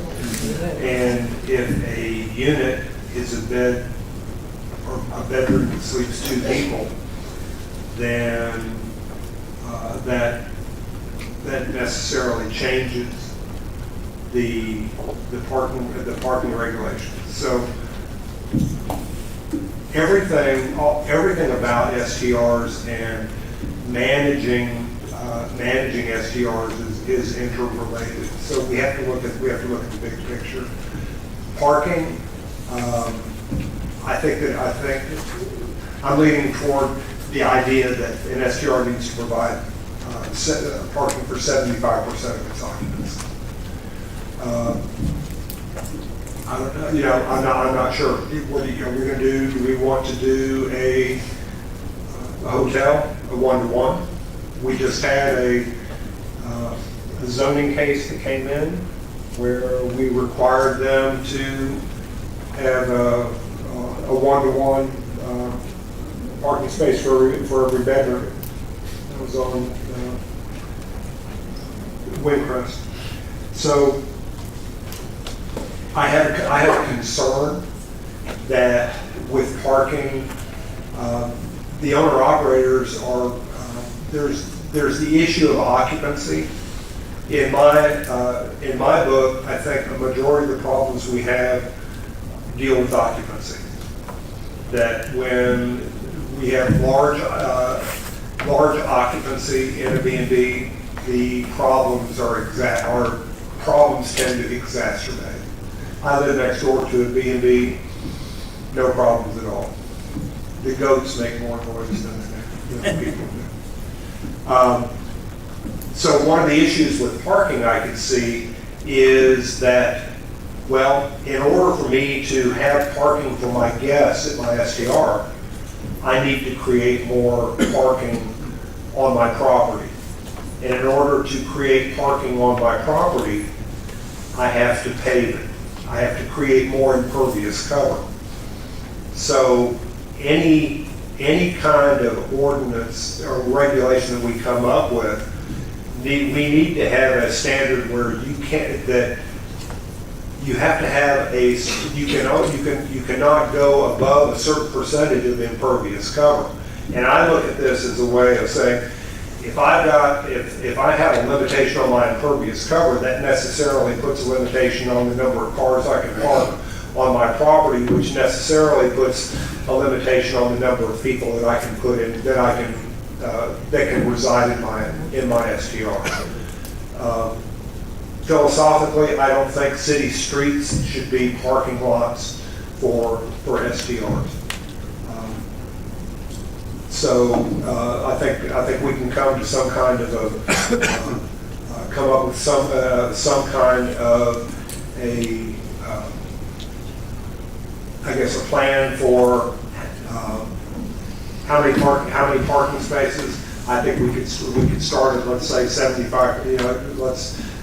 The STR owners needs to provide 75% of the people that they put in their STR. See how viable it is. Kathy? One of the suggestions was to allow tandem parking, and some observations have been that the guests, it's disturbing to them to have to move the cars around, get one car out, put the other cars back in. So you might have a long, narrow driveway that could accommodate 4 or 5 cars. They end up parking on the street anyway because they don't want to be shuffling cars around. So I don't know exactly what the solution to that is, but I don't know that you can count a long driveway as 4 or 5 parking spaces, because it's just natural not to be that inconvenience if you're a guest. So if you have any ideas about that, happy to hear. Parking is an important, not only for STRs, but businesses on Main Street and anywhere else in town. I can remember people would say, boy, that's a good problem to have, there's no more parking anywhere. Well, I think we've gone beyond that. I drove through Mason yesterday around 3:30, 4 o'clock to the town square, and I would suggest to you, nothing must be open because there were only 2 cars parked around their square. So I was curious, maybe they have an ordinance that says can't be open on Sundays, but there was no one there. You were in Mason. Yes. It's a good little town. It's a good little town. Don't you knock my Mason. I love it. You're in Texas, and I don't know about most Texans, but there's a lot of pickups being driven, and when I see parking, it's usually designed for the minimum Toyota, whatever. So when I park, I have a difficult time of getting in and out of the pickup because of the width of the parking spot. This is an operator, problem as well. If I rented one of your places and I had a difficult time parking there and had issues and concerns, I probably wouldn't want to rent there again, to be sure of that. But I do believe, and as Tom has already alluded, I think it's going to go to units. I agree. There needs to be something in an ordinance, one to define what a unit is, and then to come up with some scenario on what's available for off-street parking. We do know that some of these homes will not accommodate that because of the nature of the layout of the building on the property. I certainly would be one that would not like to see the front of the home become a parking lot. I think it would take away from the character and the beauty of the property. So it's going to be an issue. One, I think we need to define what a unit is, and I think we need to figure out possibly on a per unit basis on how something is laid out to encourage and try to get as much off-street parking on an individual property as we possibly can. I know of a situation where there's 5 units, there's 5 parking places, and I've looked at that plat, and if I were staying there, I'd probably be the first and last time because I would have much difficulty getting a pickup in and out of there. So I think that's something that owner-operators need to look at. I'm in agreement with the consensus that our streets should not be parking places, especially residential areas for not only STR owners, but for accounting firms and beauty shops and everything else that could be in those situations where they butt up to residential. So I think that's something we need to definitely look at in a requirement and possibly grant variances as needed when it's practically impossible to get it there. So that's where I'm at on parking. Okay. Fires? That should be good enough. Go ahead, Tom.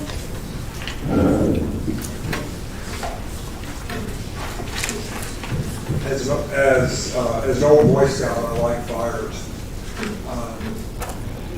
But I think one of the issues that's been, I guess, overlooked, certainly by the city, and probably by 95% of the long-term residents in Gillespie County, is that when our brethren across the street issue a burn ban, that effectively is telling the community you can't have an open flame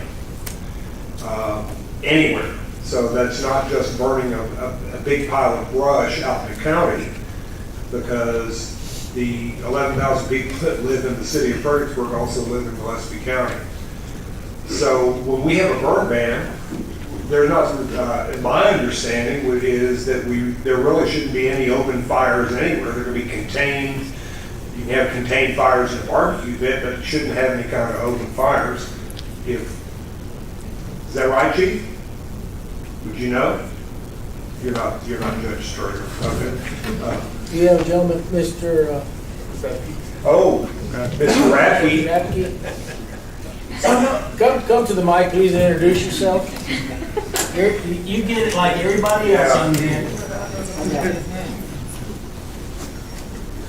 I'm Reagan Rapke, I'm the fire marshal for the city. So there's some, on the burn ban, you can do it for domestic purposes, heating, cooking, stuff like that. As far as just for a recreational fire, you cannot. And then the same thing goes, it depends on what the judge puts in there as well. So my suggestion there is, so Jessica is renting her STR for the weekend, and I come in to get the key, and she hands it to me and says, here are all the amenities in the STR. Oh, there's a hot tub in the back. There's also a fire pit, but we are under a burn ban, so you can't use the fire pit. Correct. That could be a very good point. Yeah. I mean, that's it's an amenity that I know a lot of SDRs provide, and I think there are times when you can use it. There are going to be times when you can't use it from a safety standpoint. I think the other thing about the fire pits is in conjunction with noise, and then also in conjunction with moving away from the property line. I think that's been one of the discussion items.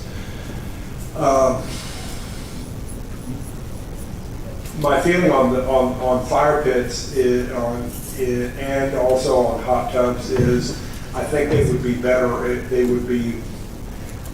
Well, here's one thing that we've got. I think that we need to really realize about hot tubs and fire pits. When we regulate hot tubs and fire pits, we're not just regulating them in STRs. We're regulating them all over the city of Fredericksburg. We're regulating them in R1 homesteaded properties. We're in long-term rentals, in short-term rentals. So these are safety issues that apply to everybody in Fredericksburg, whether they are a permanent full-time resident or they're visiting here.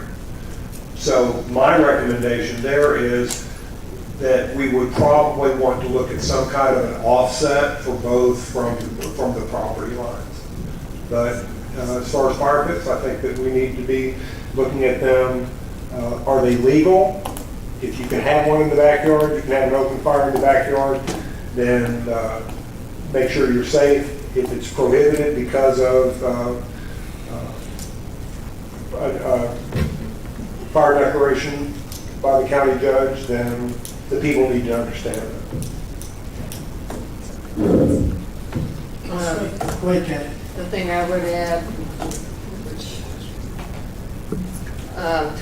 Tom is right, you know, like, if the city regulates fire pits, which I don't think they do, we do, but to the extent that they are an issue, I think that they should be allowed at SDRs only if they're owner occupied.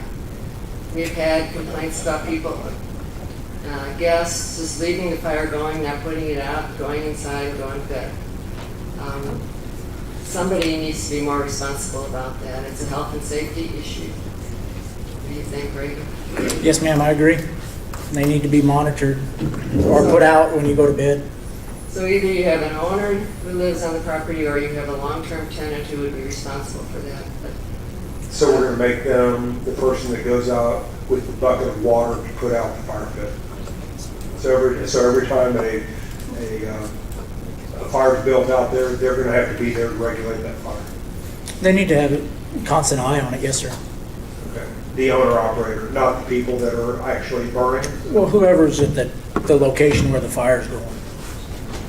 yeah, but they're not being responsible in some cases, so then I don't know, Jessica, maybe you have some ideas on how to train him. Yeah. Good, Mom, you said you. Go ahead, Bobby. I think it's left up to the STR operator, not the people that are, I mean, hopefully they've got common sense. I know some people don't. But hopefully they have enough sense to put the fire out, or a lot of times I've seen fire pits with screens that go over it. But you don't leave a fire unattended. And I know that some people don't know how to manage fires, but I don't think we need to eliminate fire pits. I don't think we can regulate or fire pits to some degree. I don't understand why you would put it next to your property line. Typically, a neighbor has a wood fence. Why would you do that? Anyway, some common sense needs to be used here, and I think, you know, as an operator, you need to tell your guests no unattended fires, and when we've got a burn ban, you need to tell them no burning. So, Well, I agree with the notification of the burn ban. I think that around the pit, if there is one, that there should be like a granite gravel base to it. I think there should be a water hose available in the back of that, or close there, that can be used in case something does get out of hand. Having some of these dog-eared cedar fences, boy, they're dry, and I tell you what, you get a little spark or something in those things, they can go up in a heartbeat. And also have a lid. Water hose can put it out, but then have a lid that you can put on it. Because there's nothing worse than a smoldering fire, and if you're downwind, and then you gotta smell smoke all night long. That sucks. So I would say there should be some type of lid that you can put on it that would contain the smoke in that there. Well, I think common sense obviously plays into this, and I like the idea of notification to the folks staying if there's a burn ban, that they're affected as well. When you're talking about, covers for fires, putting the fire out, I agree, that's common sense. And you can't, I don't want to say this crudely, sidewall. But anyway, you can't untrain stupid, okay? And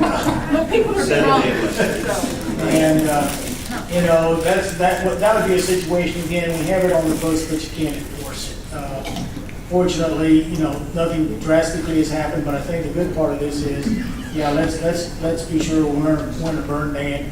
Again, operators, that's your responsibility. I'm sure y'all have all kinds of liability and issues and concerns when y'all do these places, and I don't know about you, but Thomas J. Henry and the Hammer and every other Leviticus attorney out there willing to take you to court. So y'all got to take care of your business, and hopefully your folks that stay there will take care of their business. Again, but I like the idea of notification on burn ban. And I'm not against fire pits, I'm a pyromaniac. So, thank you. I like burning stuff too. I like It has my got a hand. s'mores with my grandkiddos. Okay. Folks, we've been here long. Do we want to take a 5-minute break? Do you think that'd be appropriate, council? I think so. We'll take a 5-minute break, so if y'all want to stretch,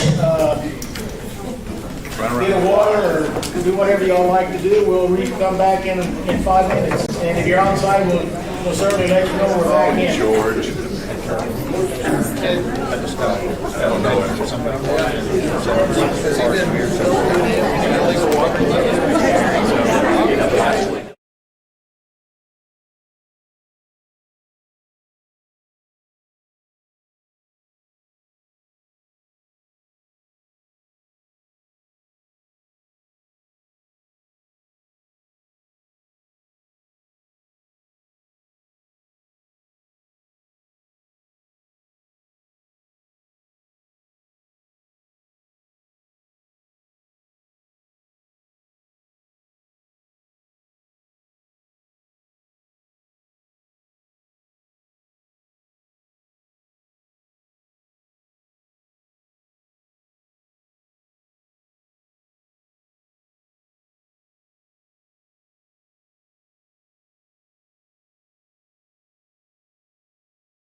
Ernie, would you do that? Please, thank you.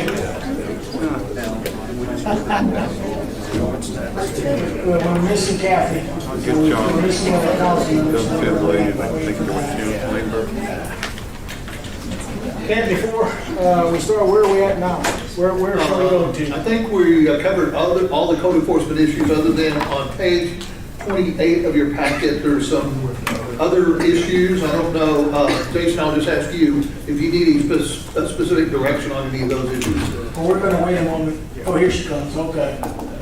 Not that the rest of you all aren't important, but we certainly need the council member back. Charlie, there was a couple of questions that were asked about trash cans and that. Jerry, do you want to talk into a mic? I know we're getting some people. Okay, People there aren't. were questions y'all asked about the trash cans. Okay, I'll let Clinton address that. What was the question? How many, they need trash cans, more trash cans, that the city said they're not available. If we said they're not available, we're waiting on a shipment. I know we ordered about 1,000 new cans. So just get in contact with us. You might have to be a little bit patient, but those will certainly be available if you need more than one can. It was always the large cans that were lit, so. Right, it's the most popular Yeah. can. Yes, Yeah, ma'am. yeah. Okay. 'Cause Thank that- you. yeah. Thank you. Council, I know we only have one mic to share sometimes, so it'd be a good idea when we're talking, be sure it's in front of us that we can not only be heard for these folks, but the people who are watching us on live stream as well. Okay, other.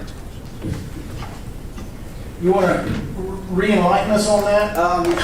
Yeah, so there's two that were on other. One was the building code issues. Like I said, we talked about as the building code defines a bedroom as a minimum of 70 square feet. So if you have a 10 by 10 bedroom, 35 square feet for two, because it's 70. If you have a 10 by 10 bedroom, getting two people in there is not a problem. We have seen instances when we've gone and done inspections, there's sometimes 3, sometimes 4 in those smaller bedrooms. So that's a concern from us as far as a life safety, trying to get folks out if there is a fire. Again, I think Tom said it best, that plays into kind of noise and stuff. So I think staff does need a little bit of direction on that. And obviously we touch on it later in the land use if it's occupancy or caps per bedroom. From a staff perspective, we would rather see kind of a general number for bedroom. If not, getting site plans from applicants. I mean, they'll have to have detailed floor plans so that we can calculate the available square footage and square foot per person and make sure they're meeting.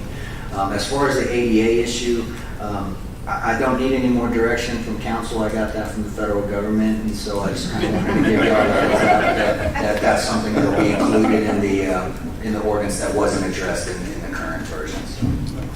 Okay. Tom, I'm going to let you kick it off.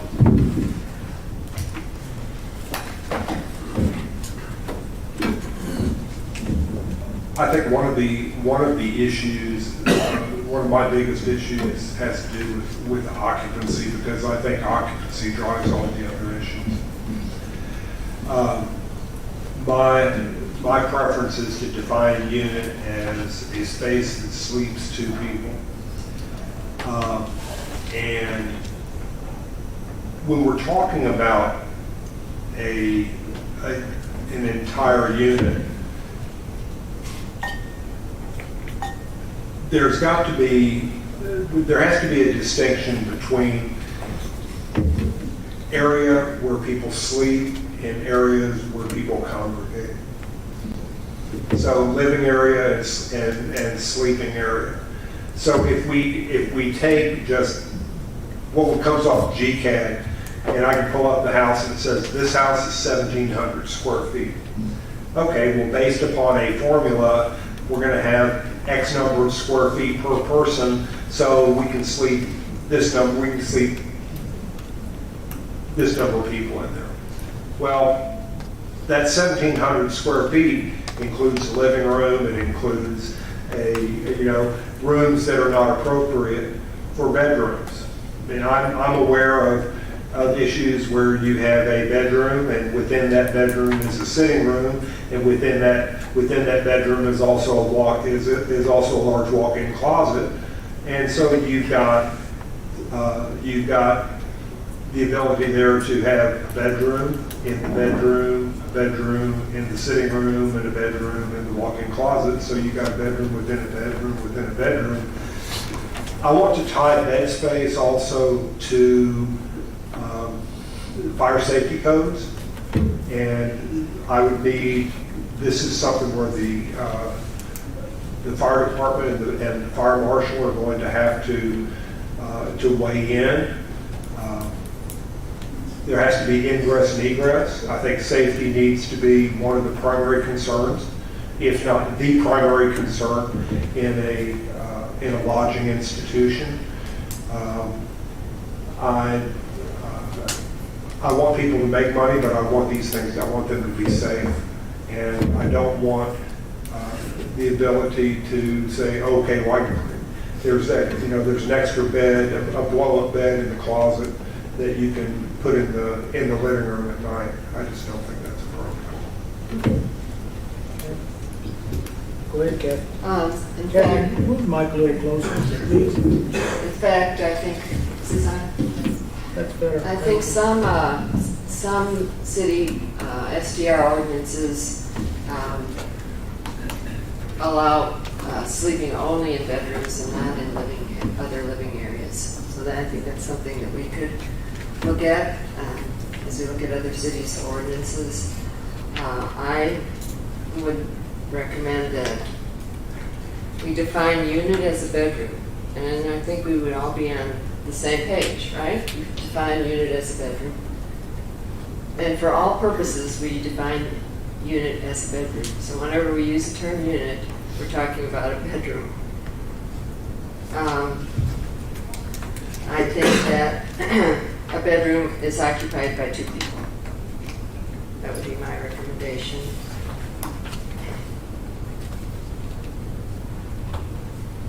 And the size of the bedroom, I'm not sure what's appropriate, if it should be, 10 by 10 seems small to me, but I don't know what your guests require, what they feel comfortable in, but it should be a designated bedroom. Thank you, Kathy. Jerry? Oh, I agree with Tom on that. Yeah, if you go to page 57 here, there's some square footages on density, efficiency, but that's mainly in R2. As far as R1A, I guess your B&Bs are prohibited. That's the R1. I agree with Kathy on that we need to look at the bedroom as a unit, or unit as a bedroom. If it's a 1 bedroom, that's 2 people. If it's 2 bedrooms, then that's 4 people. I think that overcrowding is something that shouldn't be. That's all I gotta say.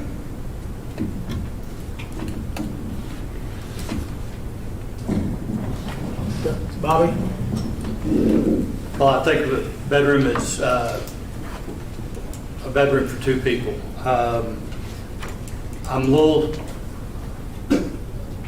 I think whatever we decide is the definition of unit.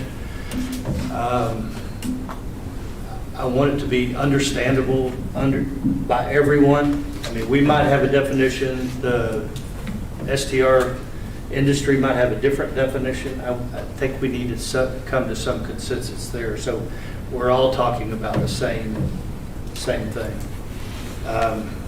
But I think a bedroom is 2 people, and if you have 3 bedrooms, the STRs are 6. So. May I ask a question? Not yet. Okay. No, your answer is no. So not yet, no. Okay, thank you. Thank you for smiling at that. I don't have an issue with unit. I think that's an important factor, but I will share with you, define the size of a bedroom. A 10 by 10 versus a 20 by 20. You have a master suite that's 20 by 40. Can you limit that to two beds? No, that would not be practical. So I don't know how that's gonna be worked through. I agree, there shouldn't be 4 people sleeping in a 10 by 10, but by a 400 square foot bedroom, it's certainly reasonable for that to be increased. I don't know if that's tied to square footage of the bedroom, how many people you can put in there. So a 20 by 20 would be 1 unit, and if that 1 unit can hold 4 beds, then it holds 4 beds by square footage, if that's the case.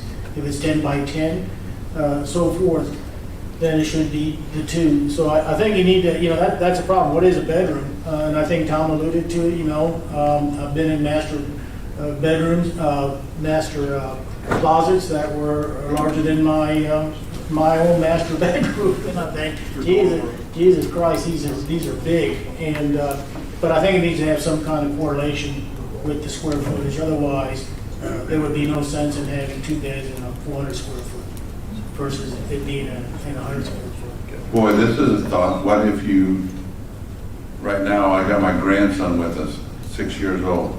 Do you consider him a person? If you do, then you'd have to have, could he be in a 1-bedroom apartment if there's only 2 people? Common sense should run into some of this stuff, but it doesn't happen all the time. That's a thought. What do you do with something like that? So other cities would say 12 or older is an occupant, 12 or under is not, and most hotels would agree with you. I'm assuming STR owners have some similar language on guests versus children, so I think that would be something we look at, age, adult versus minor. And here you go again too. This is the operator's responsibility. I'm not saying, but I heard when some college kids would go on a trip, it would be, did I say me? I didn't mean that. We get a room for 2 and there'd be 22 of us in there. Okay, so that's an operator concern, and I think you've already alluded to the cell phone situation. So, it's hands on deck in that regard. Again, if you the occupancy, that's your guys' call. It shouldn't be the neighbors or the police department running around knocking on doors and counting human beings in there situation. So that's where I'm at. I guess who checks them in? Well, this is from the Port Aransas STR, their STR ordinance. An advertisement promoting the availability of short-term rental property in violation of any provision of this ordinance is prima facie evidence of a violation. So, to me, what that says is if you advertise this number of people in your STR and you rent it to more, then you're saying you're in violation. Nobody, you're in business. You don't want to be in violation. You want to have as many people operate, as many people rent, as many days as possible above 90%. Right? Sure. Yeah. And you don't want them destroying your property either. Right. So I think it behooves you. We can't. A city can't regulate everything. The way our society works, and it works well, no matter what the controversy between political parties and all the rest of the attendant BS going on, is that we have a social contract, and I think everybody agrees what the social contract is, until a majority of people say, I disagree, and we're going to change the social contract. And that's what our Republican form of government's all about. But you people, the American public, operates for we have self-interest, but we also have community interest. And I don't want, the goose that's laid the golden egg in Fredericksburg, Texas, and I've lived here for almost 50 years. I don't want to see us go back to the late 70s and early 80s. I don't want to go back to 1989. And I don't think anybody else in town wants to go back to that period of time. We've got something special here. And I think Mr. Leffler at the CVB will tell you there are other cities waiting for our people to come, to leave here and go someplace else. We don't want that. The city doesn't want it. I don't think businesses, the chart, you know, this is a chain. We are like the tick on the back of the rhinoceros. We are in a symbiotic relationship. We are all living off one another, and we're better off now than a lot of other communities. Oh, yeah, well, yeah, I guess I shouldn't have brought up ticks. Thank you, Tom. Thank you for those wonderful remarks.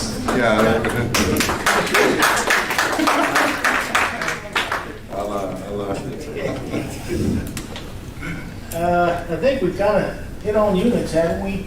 Descriptions.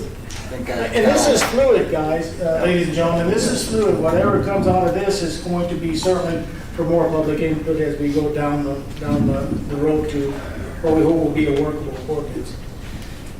Okay, we've done that. Now where do we need to go? Are we getting to the end and we've got a couple more? Well, we're ready to move to the next topic, Mayor, and that is, starts on page 28 of your agenda packet, permitting, inspection, fees, and compliance and penalties. And the highlight, I guess a couple of highlights from that section is we are no longer recommending annual inspections. I'm sure everybody will be happy to hear that. A lot of times our inspectors go in, there's very few changes made from year to year, so we're recommending we no longer do annual inspections. We come up with an inspection every 2 years, or when there's something done major to the facility or something. So a lot of options regarding inspections that you need to consider. We're also, another highlight of that section is the fee increases. I think everybody understands that we need to increase the fees. The fees are not covering our cost. And so staff has recommended a minimum level of $500 for STR permit fees. And you can see the other items listed under that section on page 28, 29, and 30. So we'd just like to have council weigh in on some of these other issues. We also are recommending we no longer use Avenue Insight. Sorry, everybody. Everybody's disappointed in that. Again, as Jason mentioned, we're going to try to bring that permitting process in-house, and I think that will improve the whole process. And so all those things are kind of outlined on these 3 pages here. The council wants to review those and give us your input on some of those items. I'm going to start with you, Bobby. Great. I like the idea of inspections every 2 to 3 years. I don't think we need to do it every year. I have a note here that when there's a change in ownership, I would at least like to have an inspector do a walkthrough with the new owner, just to take a look at the unit, not necessarily do a full inspection, but at least do a walkthrough. I definitely think we need to increase our fees. I like, forgot your name. The idea, no, further back. Hang on. Troy. Not all STRs are created equal. Smaller ones, lesser fee. Larger ones, bigger fee. I think that makes sense. So, we've got to cover cost just as you do. $150 is not enough money.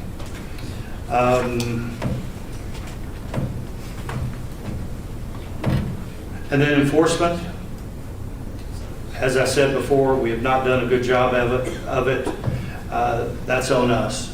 I think we need to do what we need to hire another person. If it comes to the point where we need to hire another person, we need to do that. I think clearly a lot of the things that make this a very visible problem, if you want to call it that, is because of our lack of enforcement. And I think we need to do a much better job of that. So, I think that's all I have on that. Okay, thank you. Jerry? Yeah, I agree with the inspection. I think those inspections are important. I know in the nursing home, God, we had more inspections by the state, the feds, the VA, everybody, and a lot of times they pick up on things that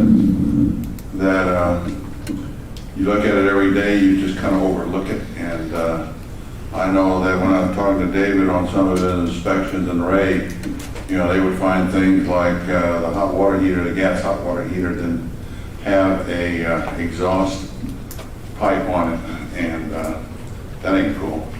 So anyway, there's things that can be caught. It doesn't have to, I don't think that the inspection has to take that long, but I mean, there's things that, like I said, you look at it every day, you're not gonna realize what you have sometimes, or maybe there is a problem.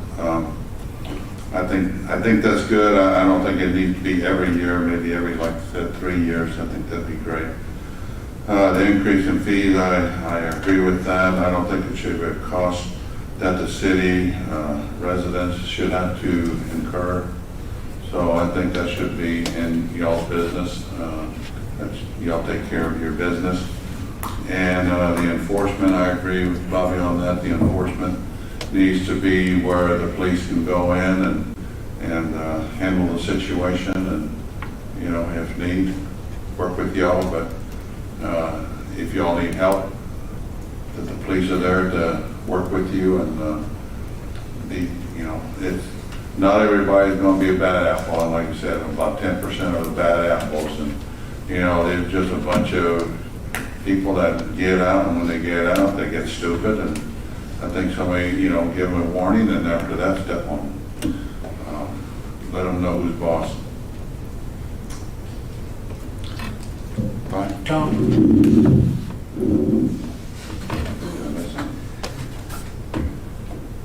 I think that in inspections and permits, I don't think that yearly inspections need to happen. I do believe that if there are any kind of structural changes, that you need to, your application needs to be updated, because that's a legal document that needs to be on file with the city. The question I have is, so Milton, you sell your STR and to Jessica, and how long does it take to transfer? Who's now responsible for paying bed tax? Okay, as soon as she takes possession, she takes possession of the, okay.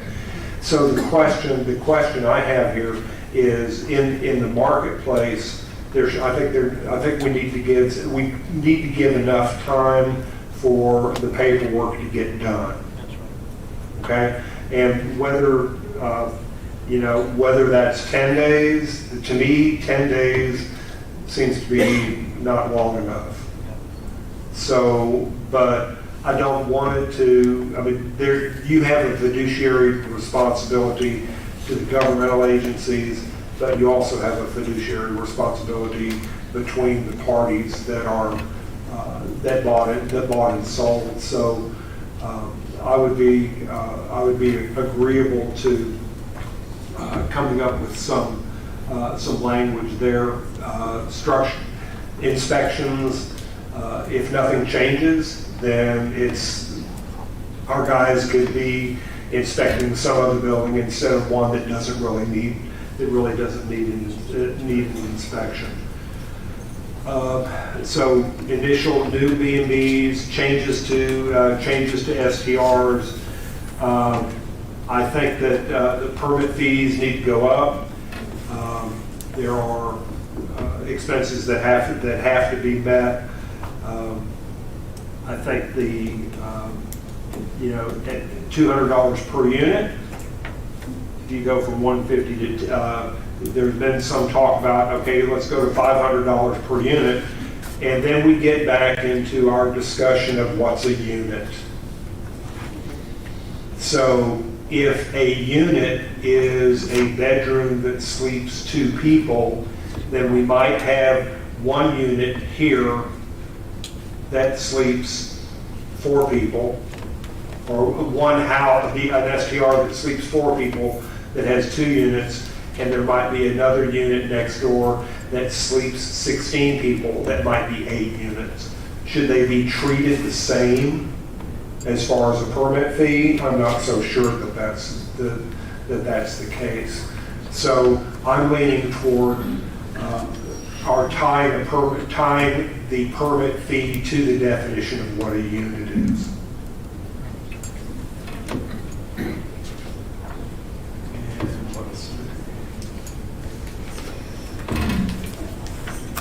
And I also think that the city does need to have some kind of there needs to be some kind of a hefty fine on the books for operators that do not operate within the legal limits, because I think what that does is it gives all operators a black eye. And so I'll tell you that if you're an operator that's operating without a City of Fredericksburg permit, which means you're not remitting hotel tax to the city, and if you're not remitting the city, you're probably not remitting it to the state. I think that there needs to be a hefty fine starting at $1,000, I don't know, per month, I don't know, but something to get your attention and to operate legally within the confines and help us make a better community. Kathy? Okay, there's not much to add. I agree with most everything Tom said. The inspection rate, I'm looking at our ordinances in other cities, and most of the ones we've looked at have a 1 or 2 year inspection period, or if they have a longer period, at least a fire inspection every year. I don't know if that's feasible, but I don't think we should forget about that part. What? Well, you gotta make sure that the equipment is in there if it's supposed to be in there. Other than that, I don't have anything to add to what's been said.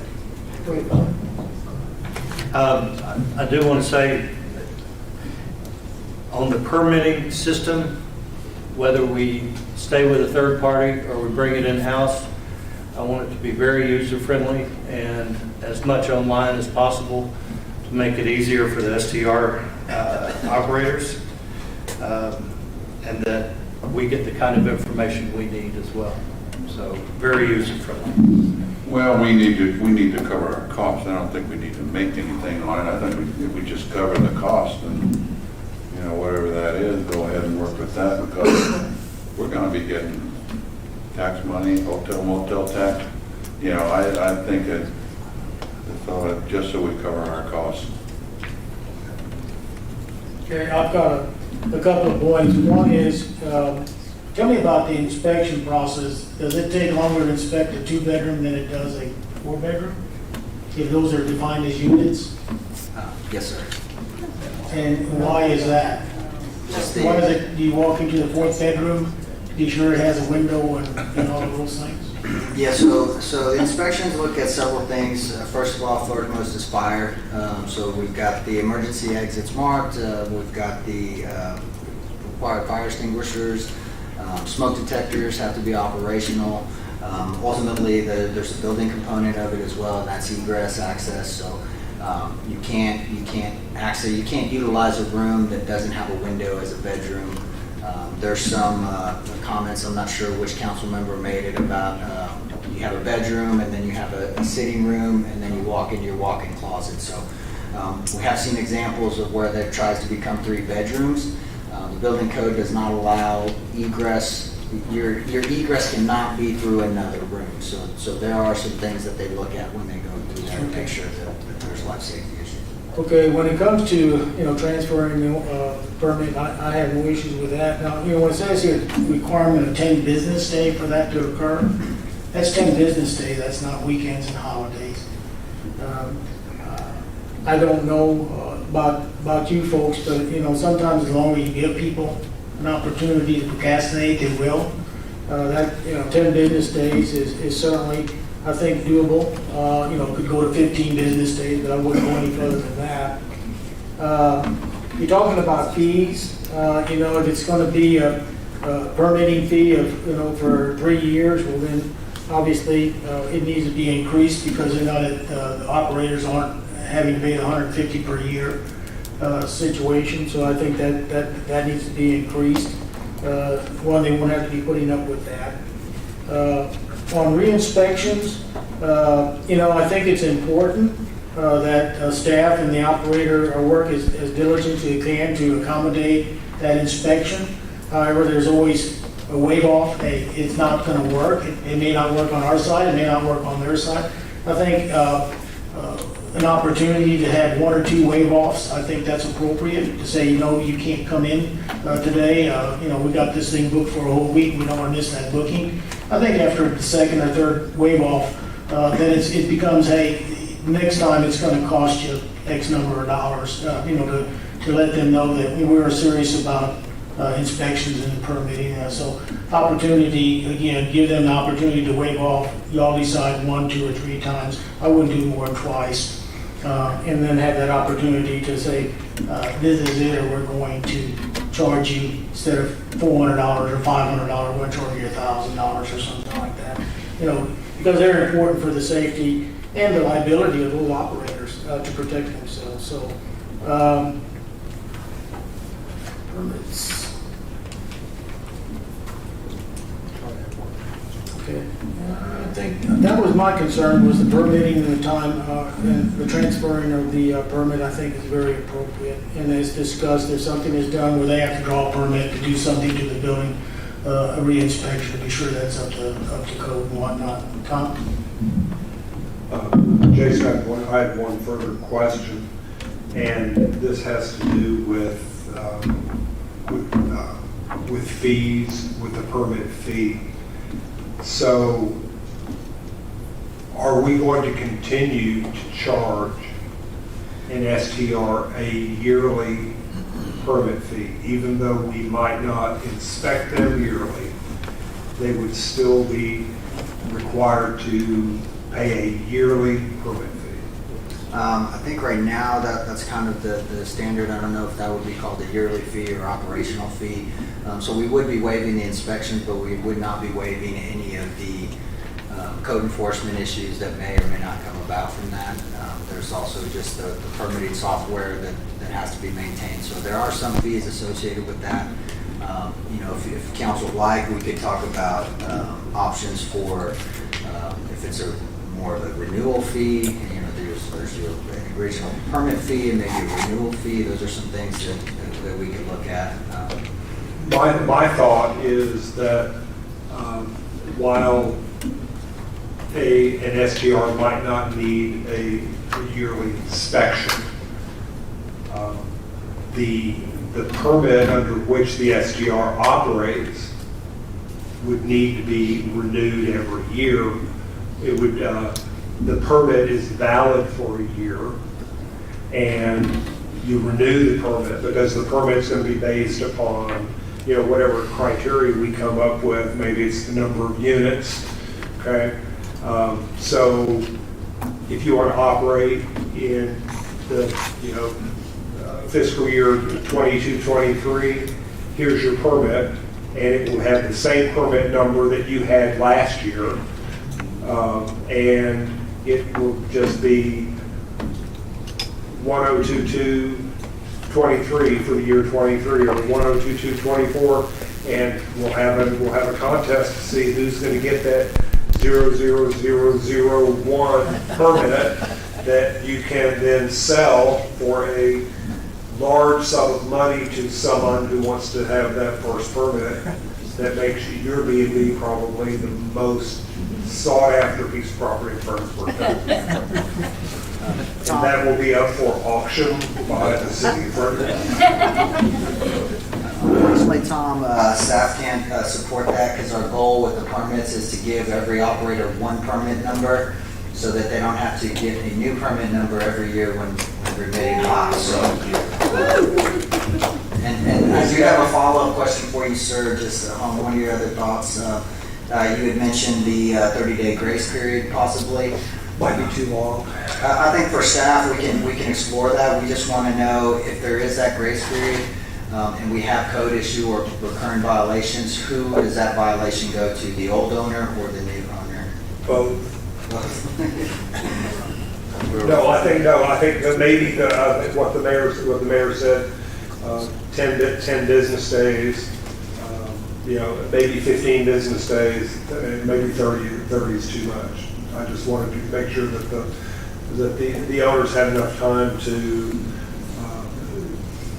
do the legal things that they had to do when there was transfer of ownership and transfer of all the taxes that go along with it. So I mean I'll leave that number up to staff, but I do think that we should have an annual renewal of the operating permit. Thanks, sir. Thank you. Anything else? Yeah, Mayor, there's one other code enforcement issue that's not covered in your report here, but it's come up over the last couple of days as we've talked to individual council members.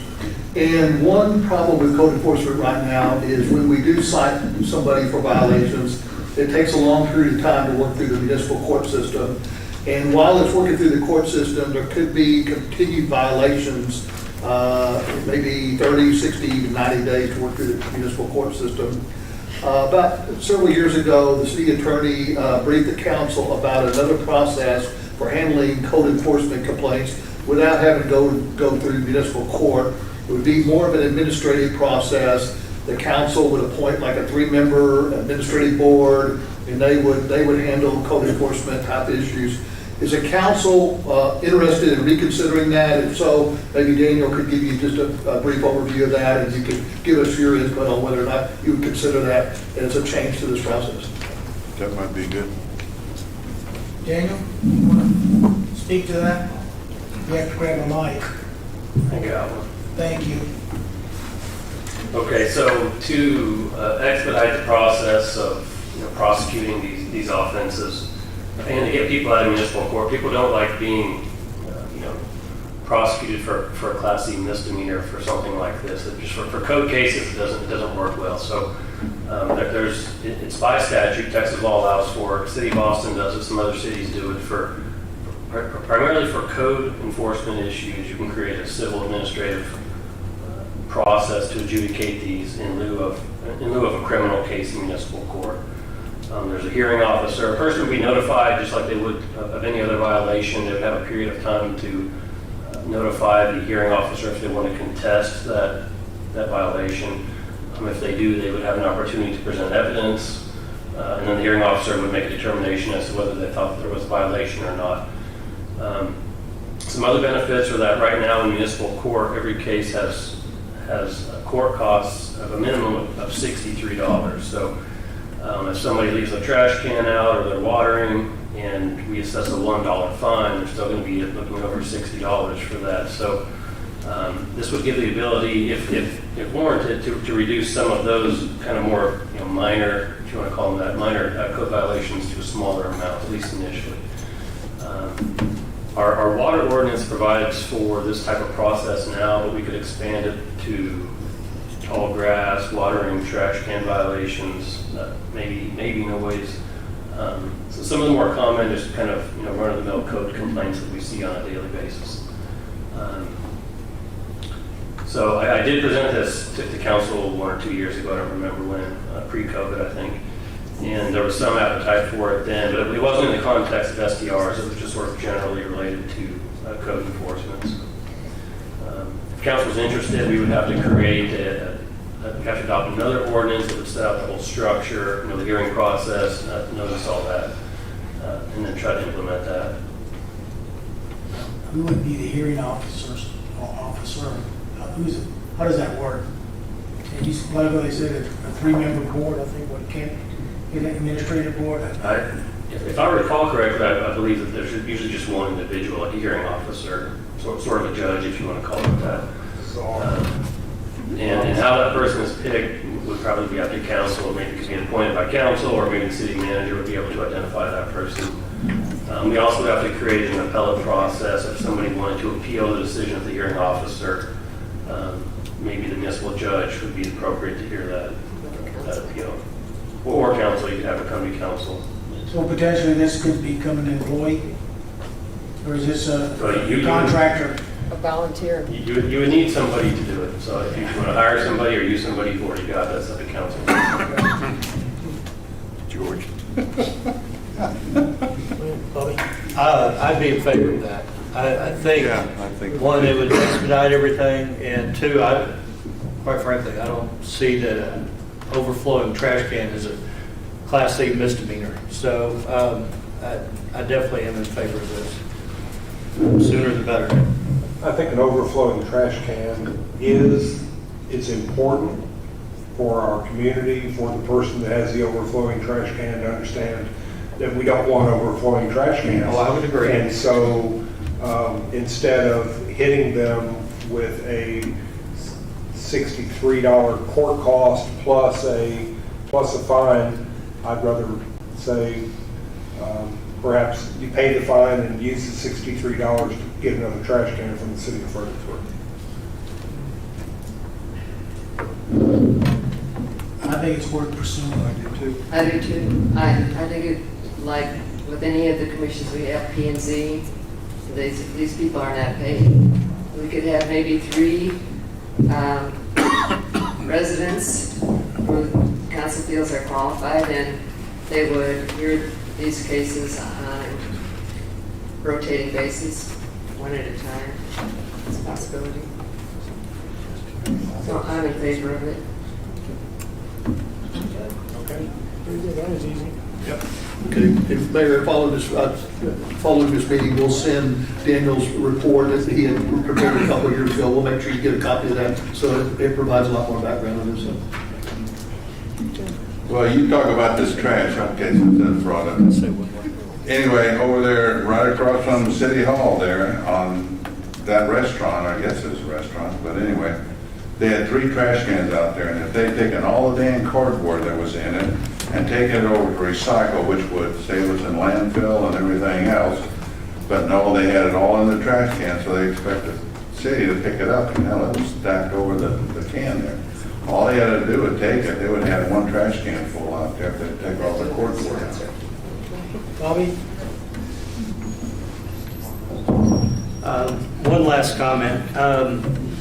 To tag on to Tom's comment, Fredericksburg is a very special place, and people move here to live here, and people come here to visit, and it's extremely special. The concern I have with STRs, and going back to Milton's comment about STRs are only 9% of the residential, 99% of all residential are STRs. Unfortunately, they're concentrated primarily in the R1, R2 area around downtown, and I totally understand that. People want to be able to walk to Main Street and to be in the historic district. My real concern about the concentration of STRs is the loss of neighborhoods. Moving here, I moved here 21 years ago. My expectation was to live in a neighborhood that had neighbors that I could get to know, go stand out in the driveway and have a drink with, whatever. And have friends. I don't like the idea of STRs taking over complete blocks and or just being one resident on that whole block. That's my real concern. I'm not against STRs in any way. I just don't like the concentration of them in certain areas and taking over neighborhoods and taking over blocks. So that's my main concern. Thank you all. That's it. I'm gonna give every council member one last opportunity for a short comment. I'll start with you, Kathy. Okay, I agree, Bobby. The overarching concern here is the quality of life and maintenance of our neighborhoods, so that when you live here, you get to know the people around you, and you have an expectation of knowing your neighbor and being able to associate with them. When that disappears, when you lose your neighbor, you lose some of your interest in the neighborhood. You may become apathetic to what's going on in the community. And in many, many cases, STR owners don't live here, so they don't vote here, and they don't care really about issues other than their own parochial issue. So we've talked a lot about enforcement and permitting, and those are important things, but the overarching, most important element of this whole discussion should be neighborhoods. And I was disappointed a little bit, Milton, in your presentation earlier that you didn't talk about the neighborhoods and protecting them, and even maybe limiting the number of STRs. You didn't have a plan for that. And I would like to see the alliance be a good thing, but I would also like to see you include this element, the most important element, in how you deal with STRs and what you do about it, and maybe agree to limit in some way, and maybe come up with a real creative way to do that.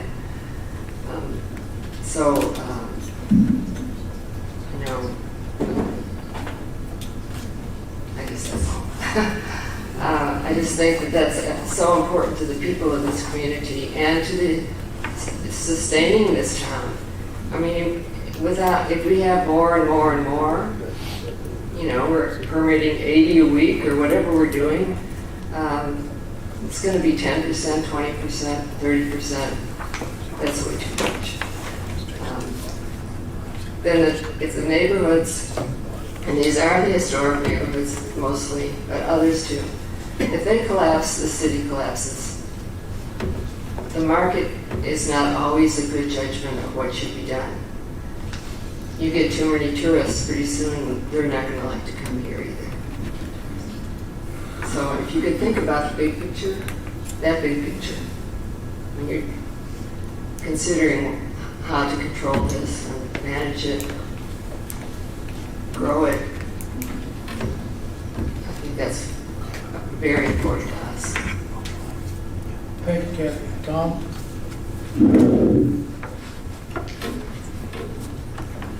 As most of you might know, I taught at Fredericksburg High School for 24 years and taught AP US History and AP Government. So I want to use an analogy. In 1890, there was a movement called Ghost Dance, and it started first among the Paiutes, but then it transferred to the Lakota Sioux. And performing the Ghost Dance ceremony, the belief was that performing the Ghost Dance, that dancing, the ritual dance of the Ghost Dance, would return plentiful buffalo herds. It would induce a natural disaster that would sweep away white men on the Great Plains and restore the Native Americans' traditional way of life.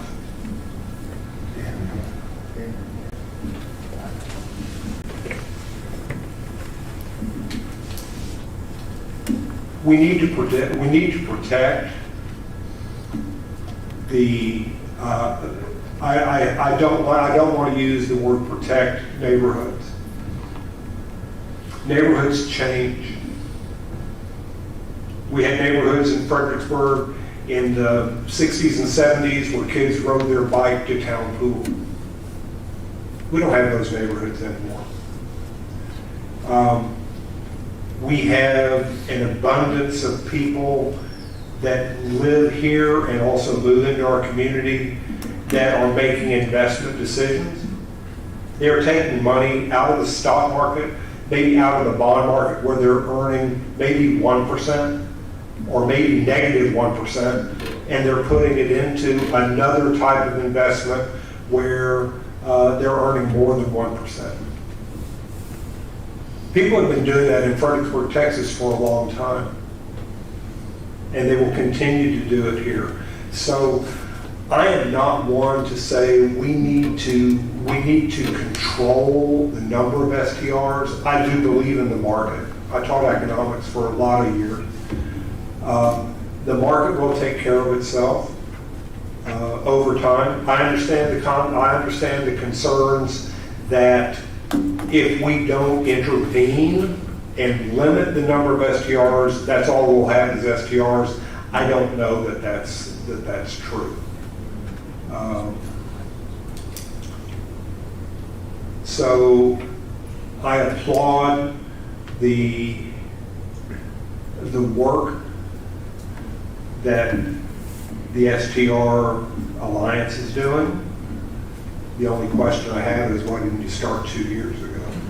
I mean, that's serious. This is the issues that are facing us with STRs. They're tied. All of our major issues in this community are tied together. Okay? Housing, affordable housing, STRs, jobs. You can't separate.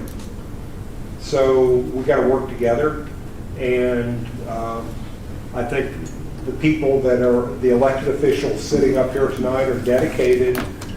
We're committed to finding a pathway toward sensible regulation that is in the best interest of the health, safety, and welfare of our community. Okay, thank you all for that. My last comment's going to be, I'll be here longer than most of you are old, 780 George. You're probably older than the years I've lived here. Excuse me.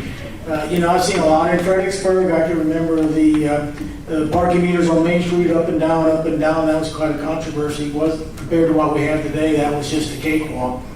I want to thank you folks for being here. I want to thank the folks that are live streaming. I want to share again with you, this is a start of what we hope will come to a better community with our short-term rentals. And we continue to work forward to make our community as best we can and make it a great place to live and a great place to visit. Before I entertain a motion to adjourn, I have one other item I'd like to ask a young lady to come forward. She asked special permission from the mayor, which I am granting, and she's the only one I'm granting it to this evening. So, Polly. Thank you, Charlie. This is my mea culpa. Your 21% was correct. I was looking at the wrong line. I shouldn't have had the outburst, and I do apologize. And I figured since I did the outburst in public, I would do my apology in public too. Thank you, Polly. I appreciate that. That takes a strong willful woman to do that. Yes. One other thing, I think the Alliance is going to have to be a very important part of this whole thing. You guys are going to have to take care of your business. But I would like to see where some of these neighborhoods have a little bit of input as far as what goes in their neighborhood. I would like to see the people be able to say, no, I don't want to, or no, this group of people, the majority of the people. I think they should have a little say-so as far as where the STRs go and things like that too. My opinion. Thank you. Any other? I move we adjourn. No, wait a minute. No. I've not asked for that yet. Staff, are we complete with this? Well, I want one point of clarification. Thank you. Because we're going to be coming forward with changes to our regulations, our ordinance. I want to make sure with regard to land use and zoning, that I understand what the council wants to do, okay? So what I understand, if you'll turn to page 33, what I've heard from the council so far is that you support option 2. Is that right? That you want to make the changes in our handling of setbacks and parking regulations and so forth, make those changes, and then in terms of land use, the only change you want is to limit the occupancy, and we're talking about R1 areas, to limit the occupancy to 2 occupants per bedroom, possibly depending on the size of the bedroom. At this point, there's no interest from the council that you've expressed in doing any sort of regulation require the owner living on site. The council has not indicated that you want to consider anything with regard to conditional use permits. And you have not indicated any interest in creating STR zoning districts. So I just want to make sure that I understand what the council wants, because this is a really important part of whatever we bring back to you. Well, we haven't discussed that yet. Well, We haven't gotten there. Well, that's what I'm thinking. I mean, the only thing I've heard so far is that you want to limit occupancy. You haven't talked about any of the other issues. I mean, that's why I'm thinking. So we're not finished. No. Okay, that's why I asked. So Way to go, our Jerry. concluding remarks are concluded though. Yeah, we've already done those. Okay. Well, we had a motion by Jerry. I don't hear a second, so let's move forward. Okay. Okay, so Mayor and Council, on page 33 of your agenda packet, again, it speaks to R1 areas. I think that's the primary concern that we've been discussing this evening. And it is, Jason summarized his previous presentation. He outlined 4 different options, and we just need council's feedback on these different options so that we can come back with an ordinance.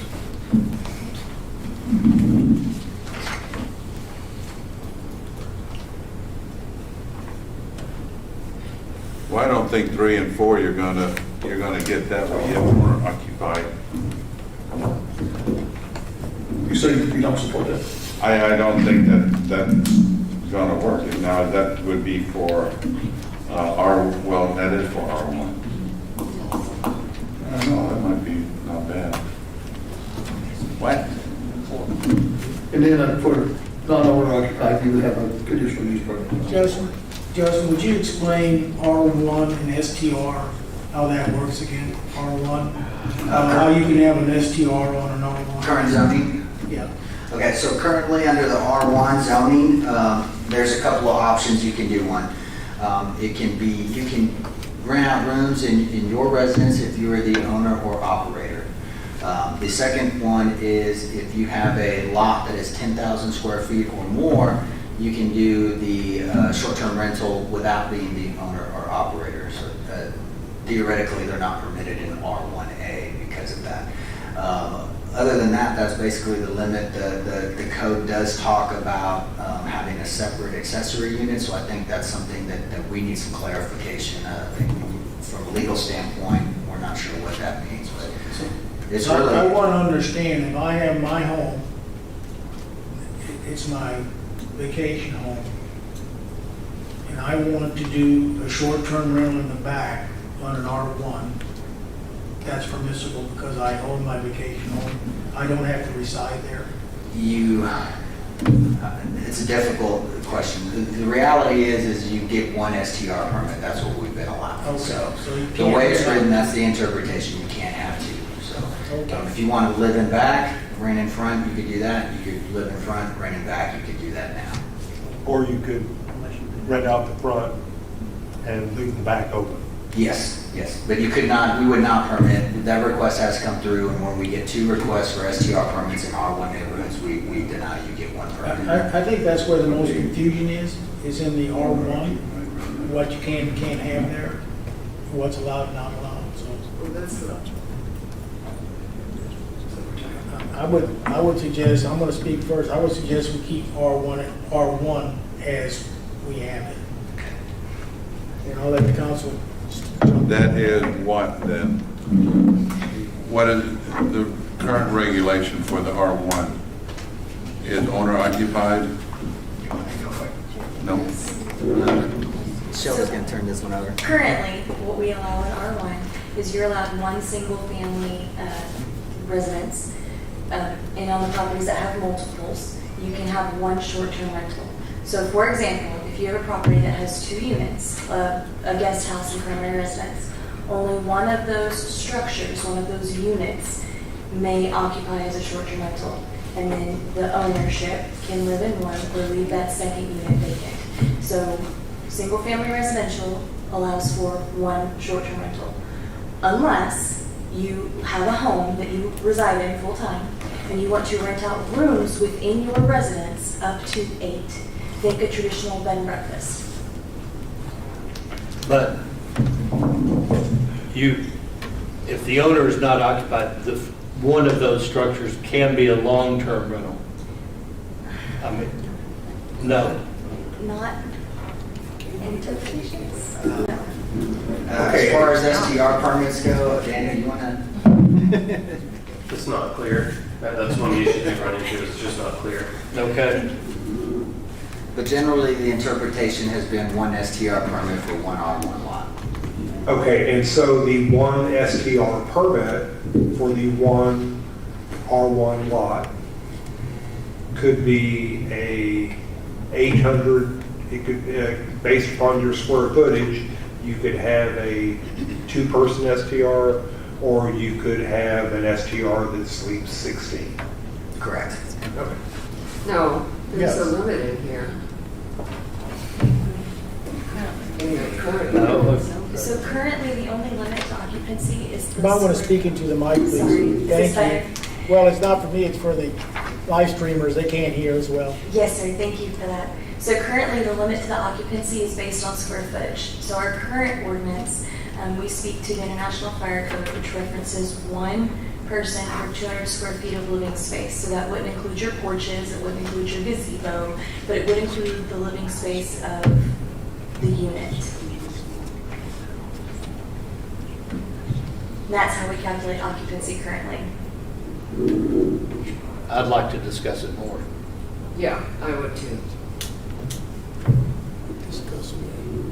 Well,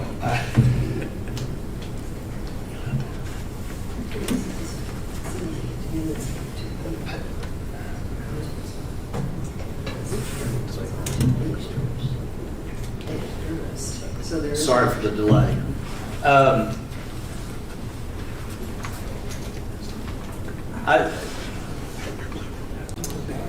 Yeah, I'll pass right then. Thank you. Well, I collect my thoughts. That's fine. Instead of you looking at me. I'm gonna jump into this right quick. I think it's very critical for R1, single-family residential, to limit STRs.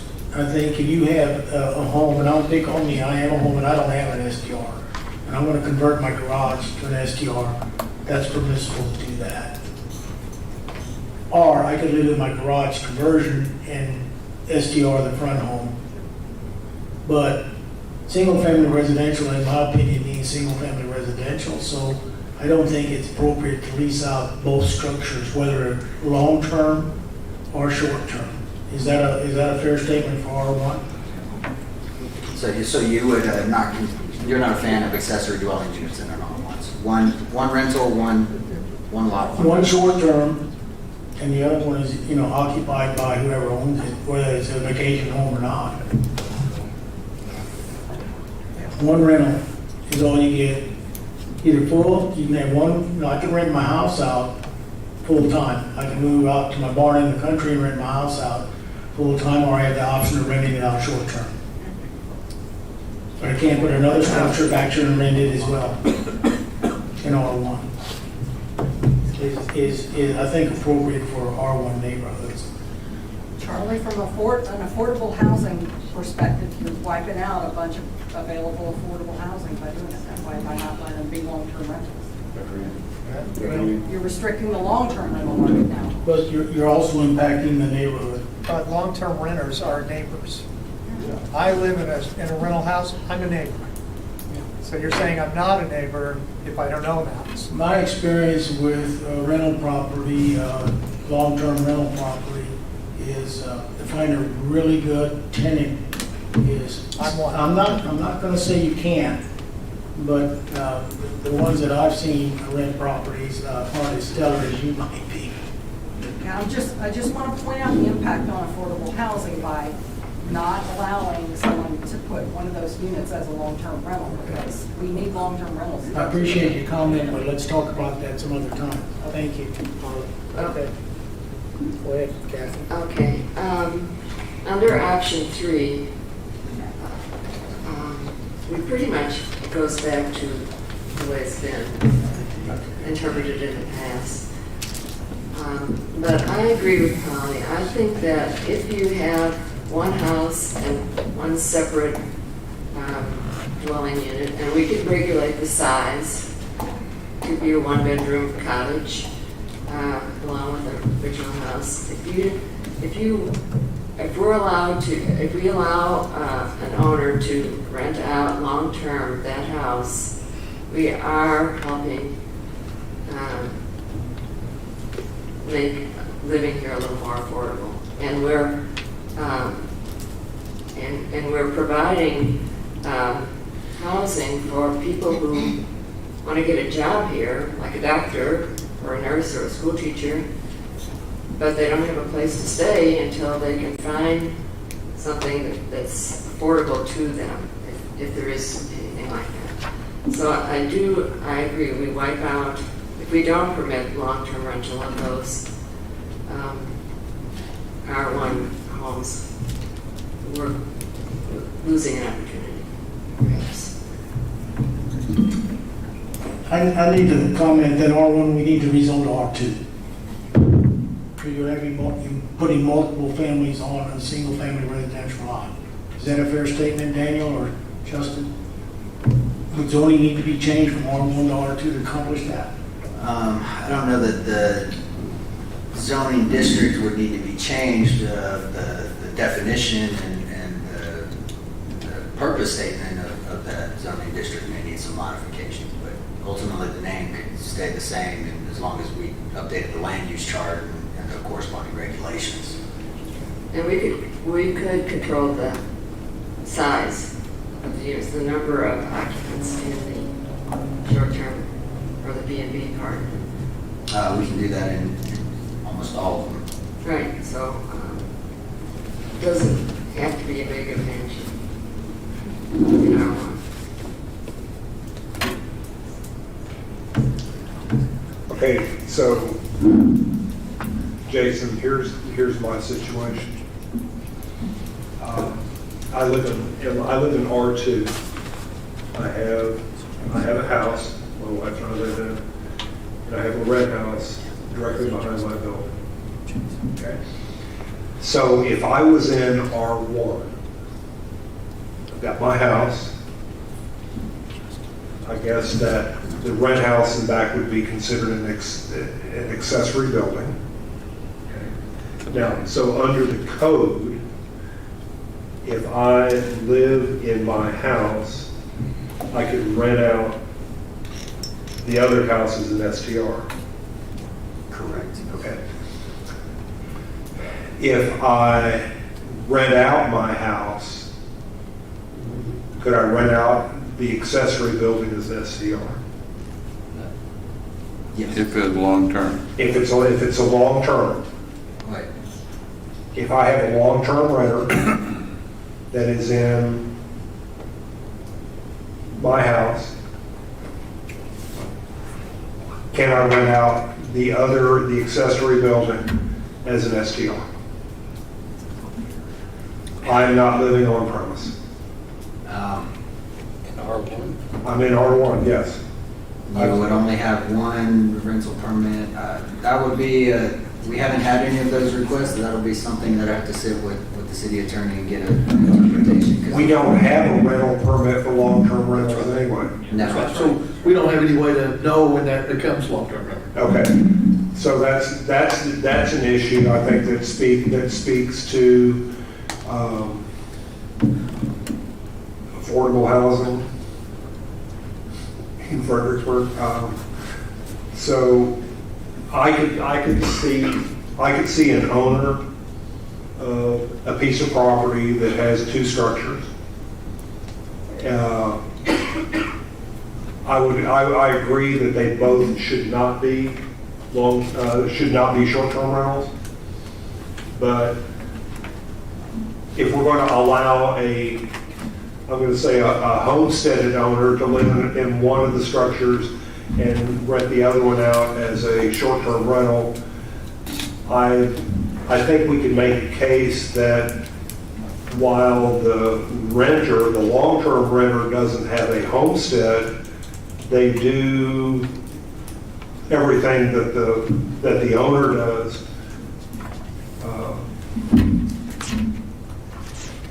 So that's kind of where I am.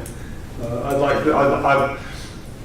Do we need to have some more rental space? My issue and my continuing problem has been with the accessory dwelling unit idea is, oh, they put an ADU on the back and it becomes another STR.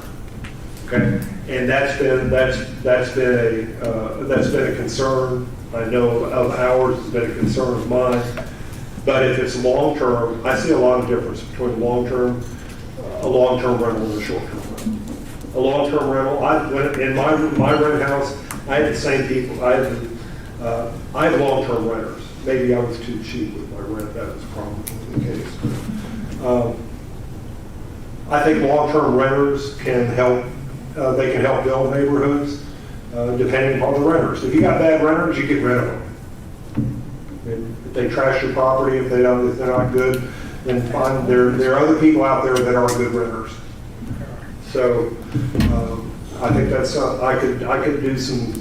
I think there's some things in option 3 that I could live with. I think I would have to have some more discussion about requiring a cup for a non-owner occupied STR.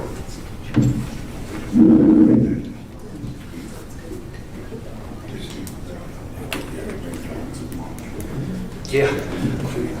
Okay, Bobby.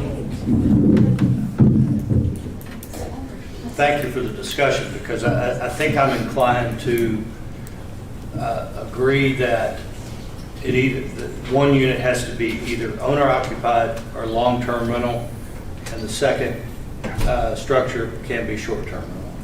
Because we do have a serious issue with housing in Fredericksburg and affordable housing, however you want to define that.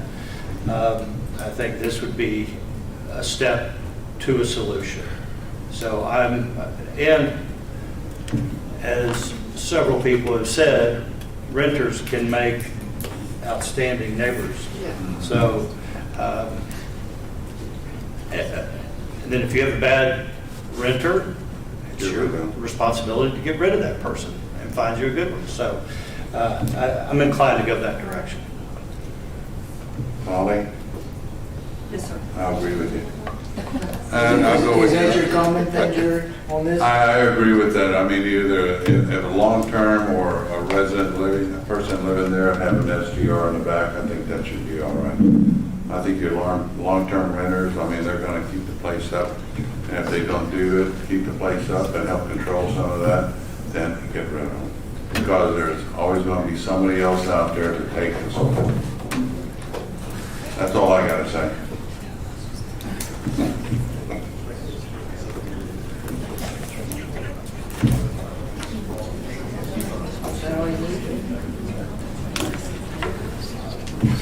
I want to be sure I understand what we're driving at. So 2 structures on a property in R1, one can be rented One be an STR. which is 90 days or more. 30 days. And, I mean, is it 30 days or 90 days? 30 days. 30, okay.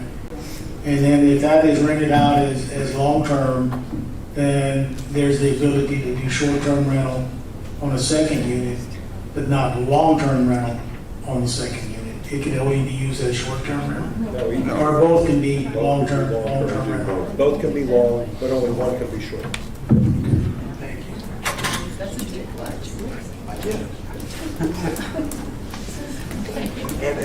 I mean, you got some direction. We got it. We got it. Ain't gonna say nothing. Kent, where else should we be at before we can come to a conclusion? That's all I've got. If I check with Clinton, Jason, or Shelby. Okay, Clinton, anything? No. Shelby? You guys down there? Jason? You good? Okay, no more comments from council. No. Appreciate Polly's comment. Anyway, again, thank you all very much. So with that, we have a hand up. We do have one. Thank you. We have Anna, who is our historical preservation officer. Can't forget Anna. Hi, guys. Anna Hudson, Historic Preservation I don't Officer. think it's on. I don't think it's on. Anna, I don't think your mic's on. I don't think. Anna Hudson, Historic Preservation Officer, city resident.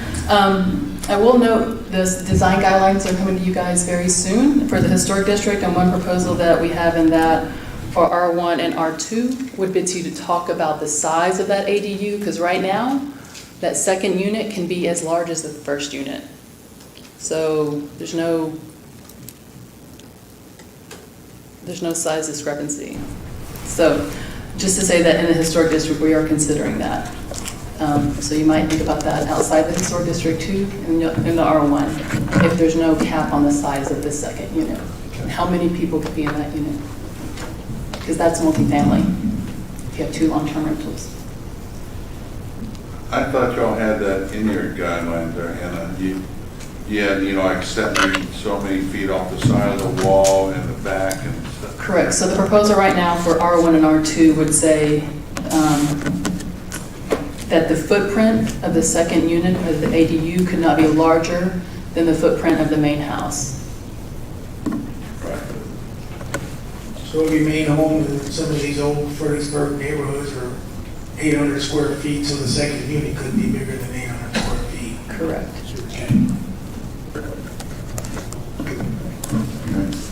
And are we just talking about R2 in the historic district? Correct. And that would be the swath of R2 that's next to the creek? The creek and the middle school, Right, yes. right. That's where we're seeing a lot of the SCR compounds. I think we need to have an R2 historic overlay, so.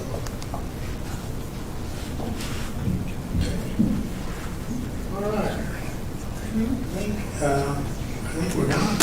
All right, I'll entertain a motion to adjourn. So moved. Have a motion by Bobby, second by Jerry. If there is no further discussion, all those in favor? Aye. Motion carries 5-0. Thank you. And again, thank you, ladies and gentlemen.